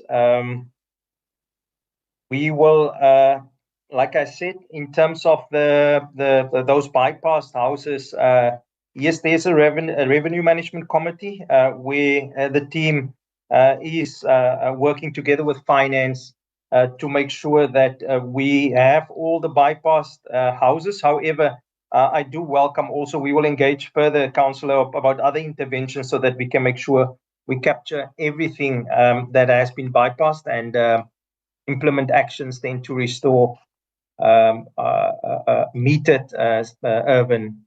The MM made some comments, Speaker, and then the Mayor, thank you very much. I think the Mayor also made or responded to a number of the questions and where we are in terms of our planning. And then lastly, Councillor Russell as well just made some remarks about the whereabouts of those JoJo's, the ones at the green stores, Councillor Russell. I will follow up that with Royden. There are a few here at the yard, which is visible outside. There's about 3 or 4. I just need to establish with the team in terms of the state of repairs of those, because during the drought situation, or not the drought, but the emergency situation in May, like I said, we had to resort to other municipalities to assist us. And at that stage, it was reported that some of these are in a state of disrepair. But we will verify that and get the actual numbers available. Speaker, I hope I covered everything. Thank you very much. Thank you, Director. Councillor Orange, is that a new end? Speaker, yes, we are only 9 at the moment. I don't know. We are not rating at the moment. We are only 9 altogether. Let me just check. Sorry, I've been just following. Okay, 1, 2, how many 3, No, 4, most of the councillors are in council chamber, Councillor Arens. 5. I'm also here, Mayor. 6, 7. Sorry, let me just check. 7, 8, 9, 10, 11, 12. No, we are correct, Councillor Orange. I can't see on the screen. That's why I'm asking. Yeah, there's 2 screens, so yeah. Speaker, just to say, I haven't received an answer with regard to the drones. If we can implement an Speaker, exceptional you allow circumstances in now terms of everyone to section speak 36 of SC. like they always speak. We don't call. Councillors, I've already, councillors, please stop shouting at me. Please. And also, Speaker, I just want to make a request. Councillor I've read- Tengwa, I have not recognized you. Please, councillors, please. We've already spent almost 2 hours on this topic and we need to start moving to a point. There are resolutions before us. This is not a question and answer session, and I know you want to make decisions based on facts, but we are, as the Mayor said, we are in a water crisis situation that we need to declare a disaster so that funds can be accessed to alleviate the problem. This is not all about our tanks and all of these other issues and the water leaks. This is pertaining to our water crisis at the moment. And I'd like us to focus on that, please. So there are critical resolutions before us from A to H. Can we please either approve it or amend it, go with those recommendations, or are there amendments that are needed to be made? That is my question to you as councillors. Can we work around the resolutions now, please? Can we go with those recommendations before us? Speaker, my hand is up. Yes, Councillor Lowe. And please Speaker, I note, just want Speaker. to ask, is there any amendments that the Mayor want to make here? Because he have now clarified everything. So if there's any amendment that he want to make, because we also must, when we want to get money from the national government, or how are we going to deal? Because you can't allow the province must come and take the department over. It can't be part of our recommendations that we have to deal with. I think it's been made quite clear by the councillors that both province and national cannot come and take over any department or anything within the municipality. That falls under, as you very well know, Section 139. What the disaster does, it allows us to access finance through the disaster proclamation mechanisms that That are there, that are available. yes, that is available. So Yes. this is what we are trying to do here now, is to allow assistance of national and province via the financial systems through the disaster management declaration process to take place. This Okay, is that's what the fine. reason is for this meeting at the And I moment just in want time. I just want the mayor's amendments. Then we can move with the item. Yes, With the yes, Mayor. recommendations. Speaker, the DA are asking for a 15-minute Speaker. caucus, please. You have 10 minutes, Okay, Councillor before Sabah. before 10 they go, minutes, can I please, to make come some together recommendations? with the recommendations, please.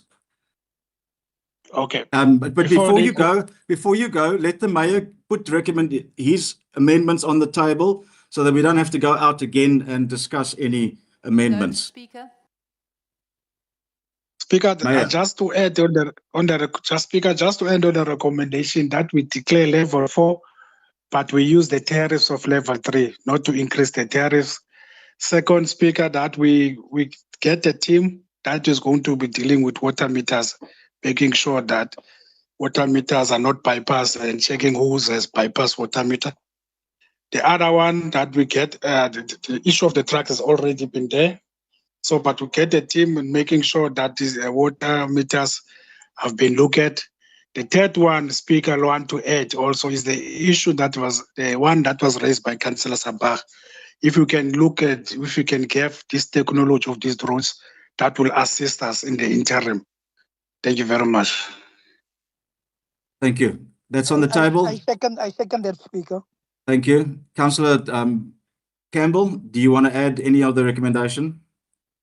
No, Speaker, I actually wanted to add the level 4, but level 3 tariffs. So I'm happy with the recommendation. Thank you. Right, Councillor Sabah, you've got 10 minutes. It is now Speaker, and thank you, Mayor, for 17:28. raising Be my back at... recommendations. Sorry?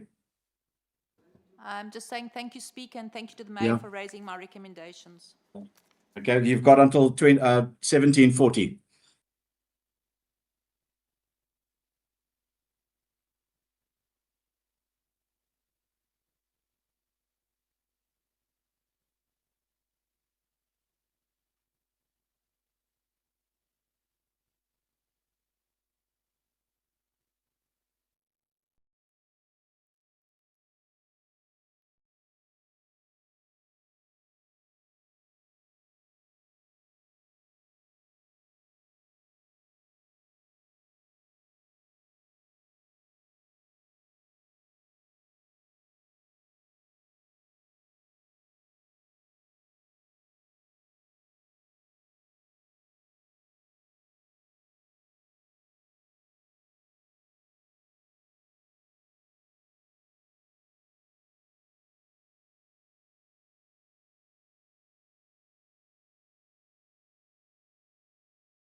Councillor Lowe, Councillor Gericke, can you hear me? I can hear you clearly, Speaker. I can hear Thank you. you. Let's hear what I the can DA hear has you, spoken. Speaker. I can hear you. Thank you. Councillors, we have the I can hear you, recommendation. Speaker. We have the recommendations that have been amended.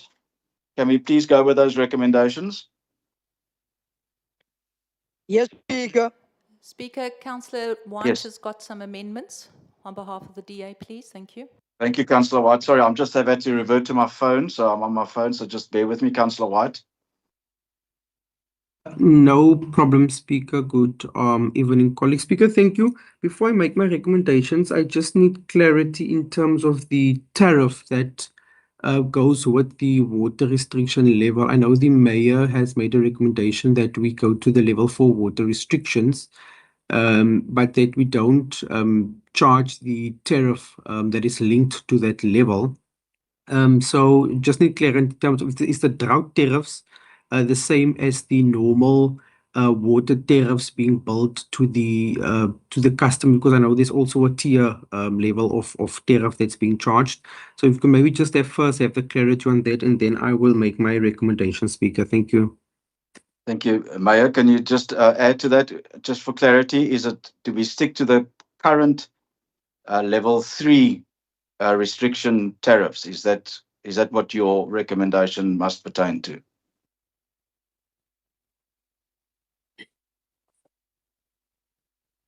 Mayor?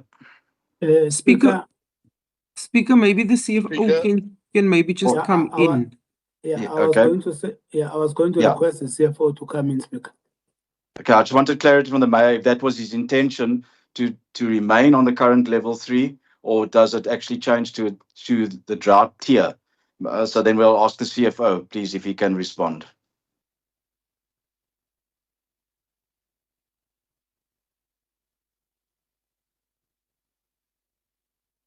CFO, are you online?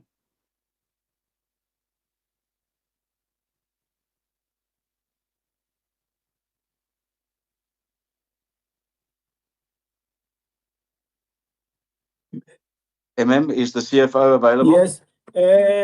I think maybe he has gone for dialysis because he was here when we started.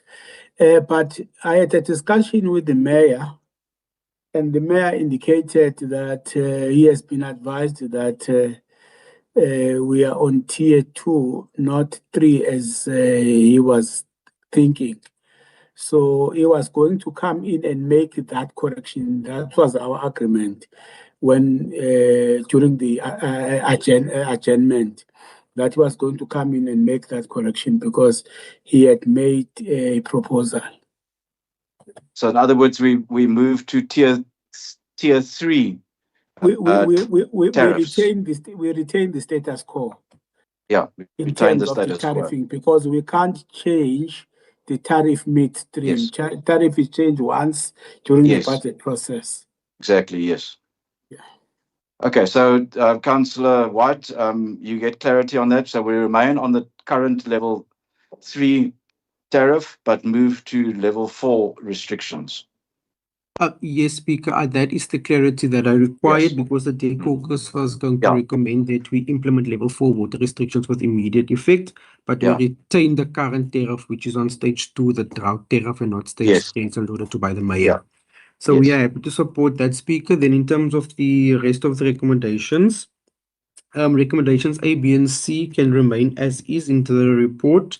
At this stage, the DA cannot support recommendation D in its current form. Section 29 of the MFMA it's created for an emergency situation, and we can't preemptively ask council to authorize the expenditure, which the mayor can authorize in case of an emergency, which the mayor can then report to council. So we can't, at this stage, without the quantified numbers being there, we can't support that recommendation that we approve additional funding with no spending ceiling included in that recommendation, Speaker. Recommendation E is fine as it is currently. We're happy to support it. Recommendation F can also remain as is, including recommendation D. But in terms of recommendation H, we would then also have that deleted, as there is currently no actual fines list that is relates to the water bylaw and the water offences. So law enforcement won't be able to issue any fines in related to the punitive measures, which is also not being explicitly defined in this recommendation. So we would just like to have that recommendation H replaced with the level 4 water restrictions with the stage 2 drought tariffs. Thank you, Speaker. Thank you. Do you have a seconder for your proposal? I second that. Thank you, Speaker. Thank you, Councillor Sabach. Councillors, we have amended recommendations before us now. We first had a set of amended recommendations by the Mayor, seconded by Councillor Lowe. Now, the other set of recommendations recommended by Councillor White, seconded by Councillor Sabach. Do we support either or do we vote? Do you want to put it to a vote? Mayor? That was your proposal.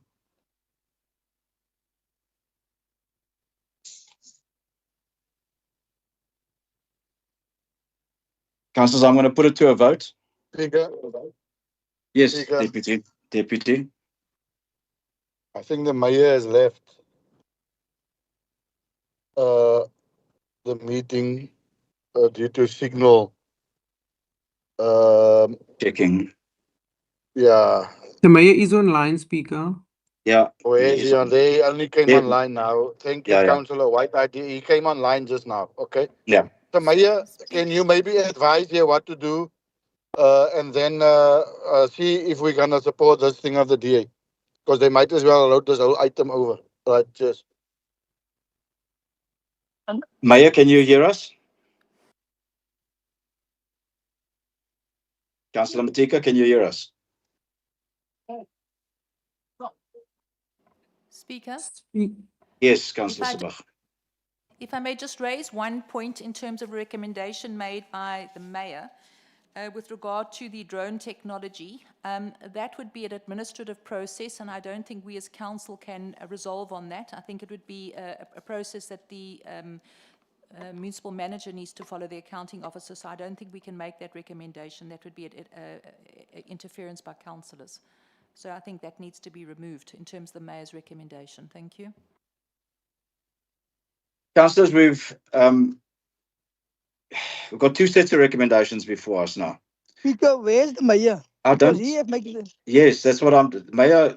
Now he's back. The MM and the mayor's hands are up. Speaker. Yes.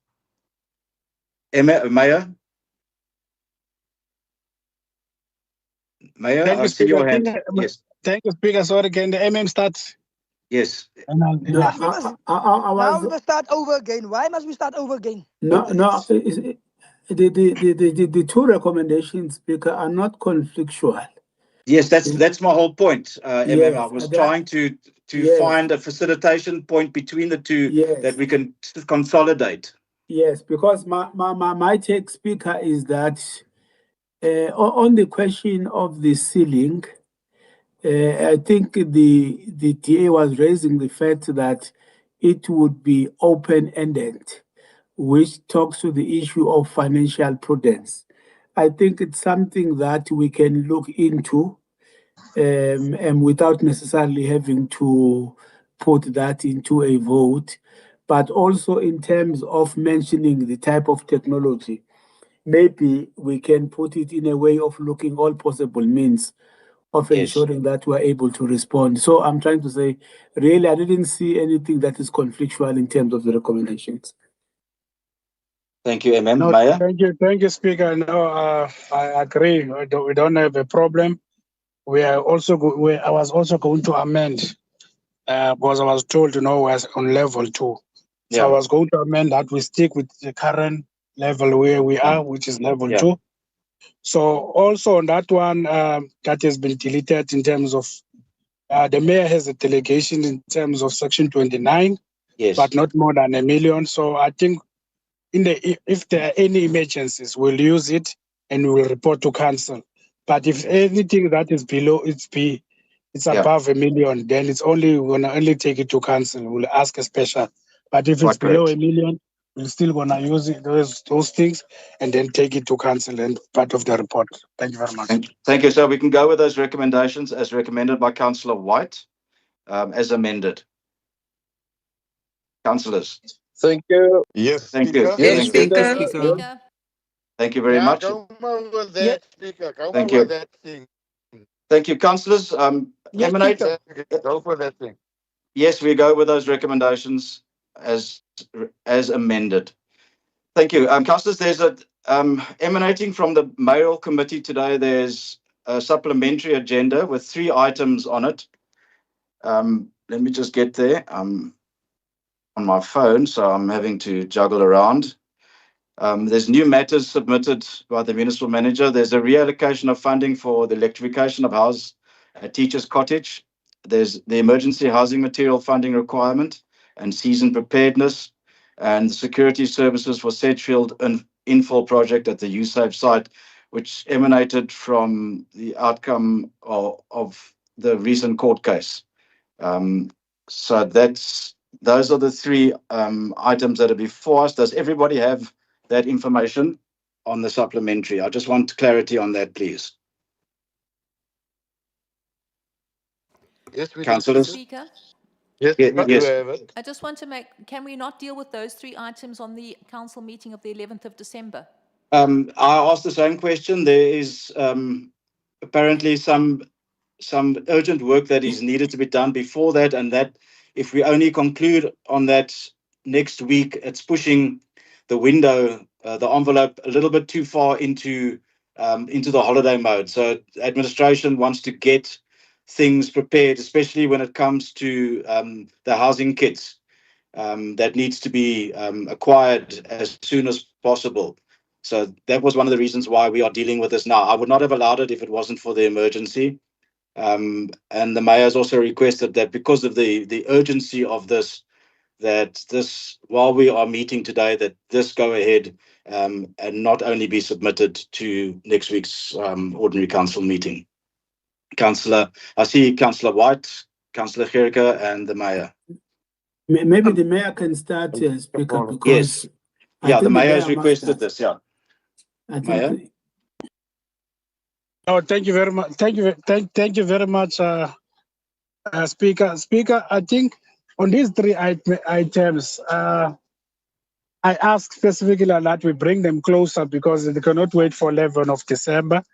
Let me start with the electricity one in terms of the money that has been moved. You know that the teacher cottage houses, they received houses almost a year ago, and then those houses were not electrified. So we are going to another December. Those are formal houses, and there is money that is available. So we want to start the process so that we don't approve it on 11, then it's already late. Some of the contractors are closing. And the second one is the one of the Sedgefield one.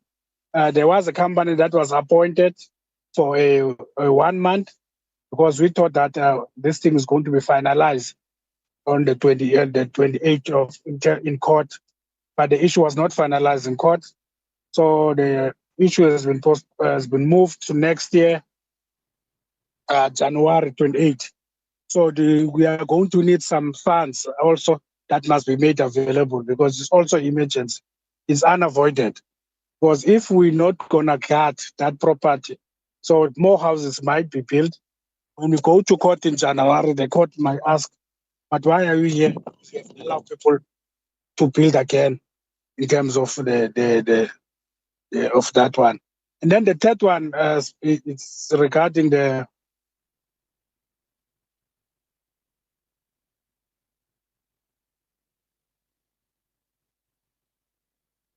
We've lost the mayor, Speaker. I don't The know. mayor is muted. he's there we go. Sorry, Mayor, you muted yourself. Mayor? sorry, Speaker, I did not mute myself. So sorry, my apologies. All the 3 speakers, they are emergency that needs to be addressed before the 11, because some of them they will need supply chain process. Some of them they will need the HR management process to deal with it. Thank you very much. Thank you. Councillor White. Councillor White and then the Deputy Mayor. Yes, Speaker. No, I just wanted to say I didn't actually see the supplementary agenda, so I'm going into this completely blind, and I didn't follow the MACO. I only followed a part of it, so I missed most of the discussions in relation to these items at the MACO. Noted, Councillor White. Deputy Mayor. Yeah, Speaker. Okay, you should have actually allowed the caller to speak before me. But anyway, Councillor Sharon was there in that MACO meeting when we discussed this and when recommendations was filtered and when it was mentioned that we're gonna bring it in front of or in the special council meeting due to the urgency. I can't see now why it must be extended. And also, if it will be extended, we also need to know that the approvals need to be done. We're going on recess the day after. And therefore, the mayor, in consultation, found it fit for these items to be heard today so that a decision can be made. And therefore, he has brought it forward, not to be because of the time period and of the cutoffs and deadlines, and also suppliers that will be closing within in a week or two. So, and also the fact that there are no security at this stage in Sedgefield, and people can take over, and we want to try and prevent that as well. So there is a couple of things that was thoroughly thought through, and that actually, to an extent, justify the urgency of these three items to be heard, and therefore we will discuss and go with that. As and I want this to be placed on record, the PBI support, obviously, if the recommendations are changed as it was in the MACO, we then fully support these items to be brought forward and to be approved so that everybody can have a peaceful and a good holiday and festive season. Thank you. Thank you. Councillor Tiokolo. Yeah, thank you very much, Speaker. Yeah, Speaker, I think you are most of the councillors. You're really putting us in a very difficult thing because I know even these items they are actually supplementary for the MACO, and we were not part of those discussions. And I think these are very serious items for councillors to consider. And I think, Speaker, I thought maybe it would have been proper if, because I'm not sure procedurally now, how do we deal with those? Because I know the items that were dealt with at the MACO are supposed to go to the ordinary council meeting. Now, they are not even on the agenda because the supplementary that you're directing us to is the one that was actually drafted for the MACO. So I'm not sure about procedural, Speaker, and I've not looked at the actual items because I think some of them maybe the MACO might be able to deal with them with the section 29 of the MFMA that we've been speaking about the whole day. But I'm just not sure about the amounts of all of these items. But it's really putting us in a predicament, Speaker, whereas we are being told it's an emergency and we don't know the full background of these items. So I'm not sure how to deal with it, Speaker. Thanks. Councillor Tekola, there's no procedure. These are new items. They just happen to have been presented at the MACO. This is new items presented by the municipal manager as a supplementary, and it was deemed urgent, and therefore I allowed it. Whether they served at the MACO or not is actually irrelevant to this meeting, as they were not part of the Section 80s. So it's got nothing to do with procedure. It was deemed urgent to be put on the agenda for this meeting, and I did not take cognizance of the fact that it served at the MACO. I read through the items and I only received the items earlier today. I read through the items and deemed it fine to be put on a supplementary. If you need 10 minutes or 15 minutes to discuss it in a caucus, I'm willing to give you that time. They are pretty straightforward. The reports are there, and it explains everything very clearly and succinctly. So you are welcome to have a 15-minute caucus to discuss these three items if you so wish. Speaker, my hand is up. Yes, Councillor Campbell. Thank you, Speaker. Speaker, I've looked at these items. The two last items, we cannot condone unauthorized expenditure or authorize it now. There's no such procedure permitted in the MFMA. If the administration goes... Speaker, can I Sorry. just, a point of clarity, Speaker? Speaker, I think Sorry, the Director Speaker, of on a Human point of Settlement clarity. want to say something. Sorry, just allow Councillor Campbell first, please. Then, Speaker, please. Speaker, on a point of clarity on what Councillor Campbell want to say. So allow Councillor Campbell first to make her point. Please, Speaker, on what Deputy we want Mayor. to say, we have come and the recommendations were changed in the MACO. Therefore, I want to correct Councillor Campbell. Okay, well, first allow her to say what she wants to say, and then it can be corrected. It's no need to interrupt, so please just allow her to finish her statement, and then we can go forward. I'm rising here on a point of order, Mos. It's not a point of order, Councillor, and I'm not rectify recognizing on a it. point of clarity, Speaker. I want to. No, Why can't I? Okay, no, that's you fine. can't Go ahead. provide. That's fine. I'm not allowing you to provide clarity. Speaker, The MM or whoever else can provide clarity. Deputy, please allow the councillor to talk. Please. Speaker, please. go ahead. Let the councillor go ahead to speak. Please. Thank you. Thank you. Speaker, Councillor Campbell. did the MACO did the MACO recommend as per the agenda, or did they have a different recommendation? They had a different recommendation, Councillor. But then I'd like to hear what it is, because then maybe I will. Well, we haven't got to go the along items with yet. it. Yeah. We have not Okay, even that's got to the fine. items yet. I was just getting clarity, giving clarity on where we are moving with the items and why it was urgent. We will go through each item. I just wanted to allow those that did not have the time to peruse the supplementary agenda time for a caucus. Sure. Just So to be then fair to I'll everybody. find, maybe then they can then tell us when we get back from the caucus what the actual recommendation was, because that will obviously They will make amended recommendations when we get to each item. Speaker. Yes, Councillor.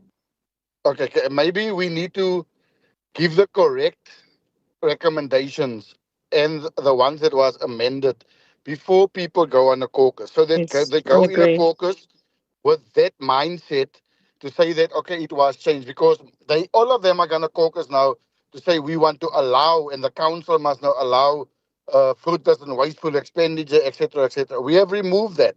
D on the one on the second last item was removed. E on the last item was removed. So there is no such thing as a fruitless and wasteful expenditure. That is just what we have resolved on. So that was my point that I wanted to make, Speaker. Okay, so Councillor Gericke, so are those the only amendments to those recommendations? That's correct. Look, it's the mayor's items. I see his hands is up, so I think he can take it a bit further and just give some more clarity, if you will allow, Speaker.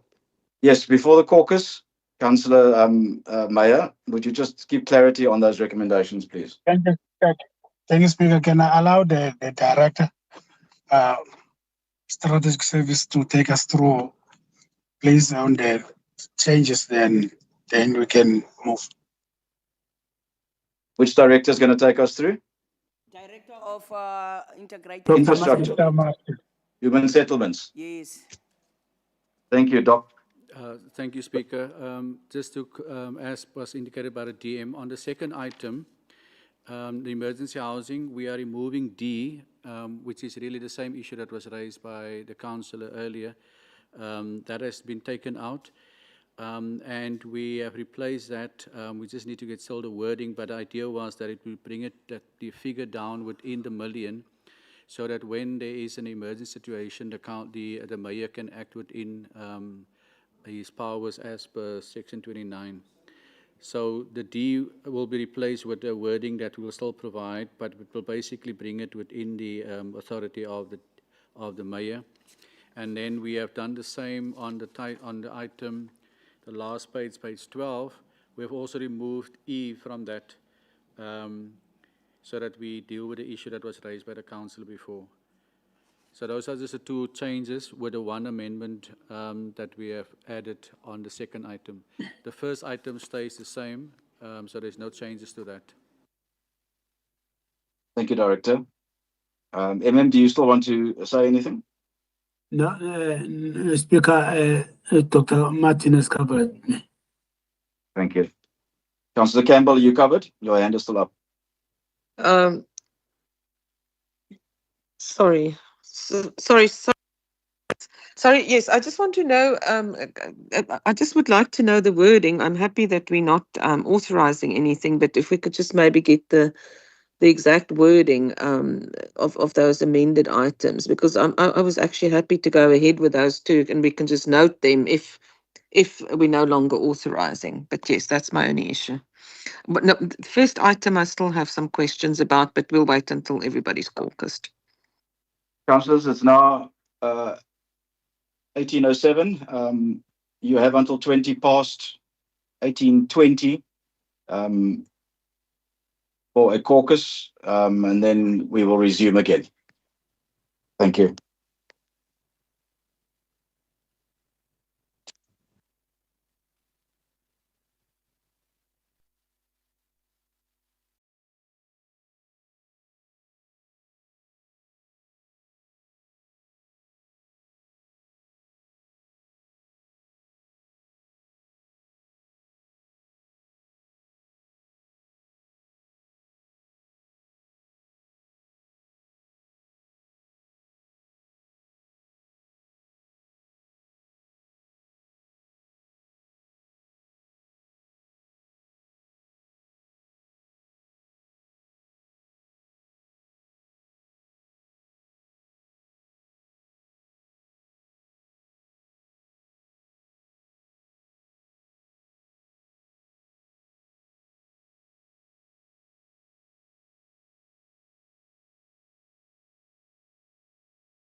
Thank you.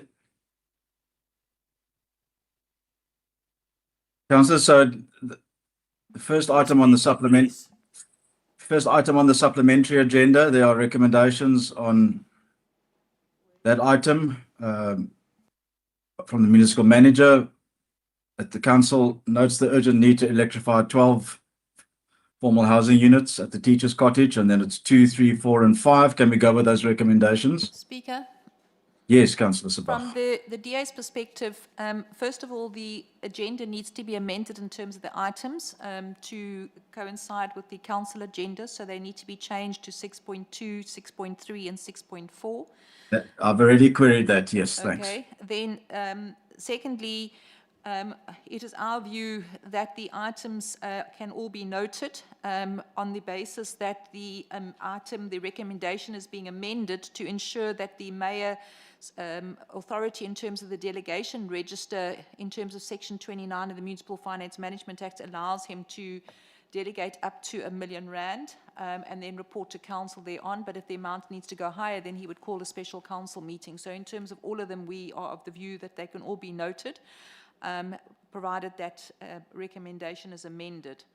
In terms of the one where it says council authorizes executive mayor in terms of Section 29 of the Municipal Finance Management Act to finalize the approval of this unforeseen and unavoidable expenditure as the amount falls below 1 million and relates to an immediate service delivery need. As long as they all are within the delegated register, we don't have an issue and they can all be noted. Thank you.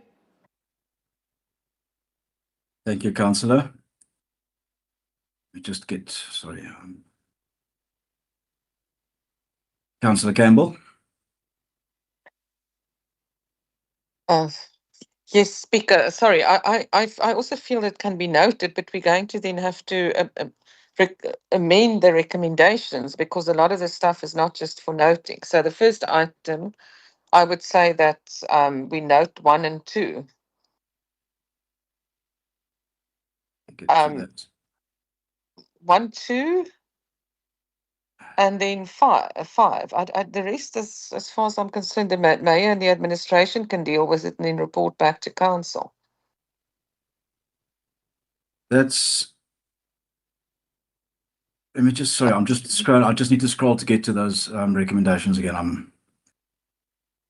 This was submitted. But also 2 says council approves. I'm also not, I just think we should just note 1. I'm not happy with any of the other things that I don't think council can do any of that now. Yeah.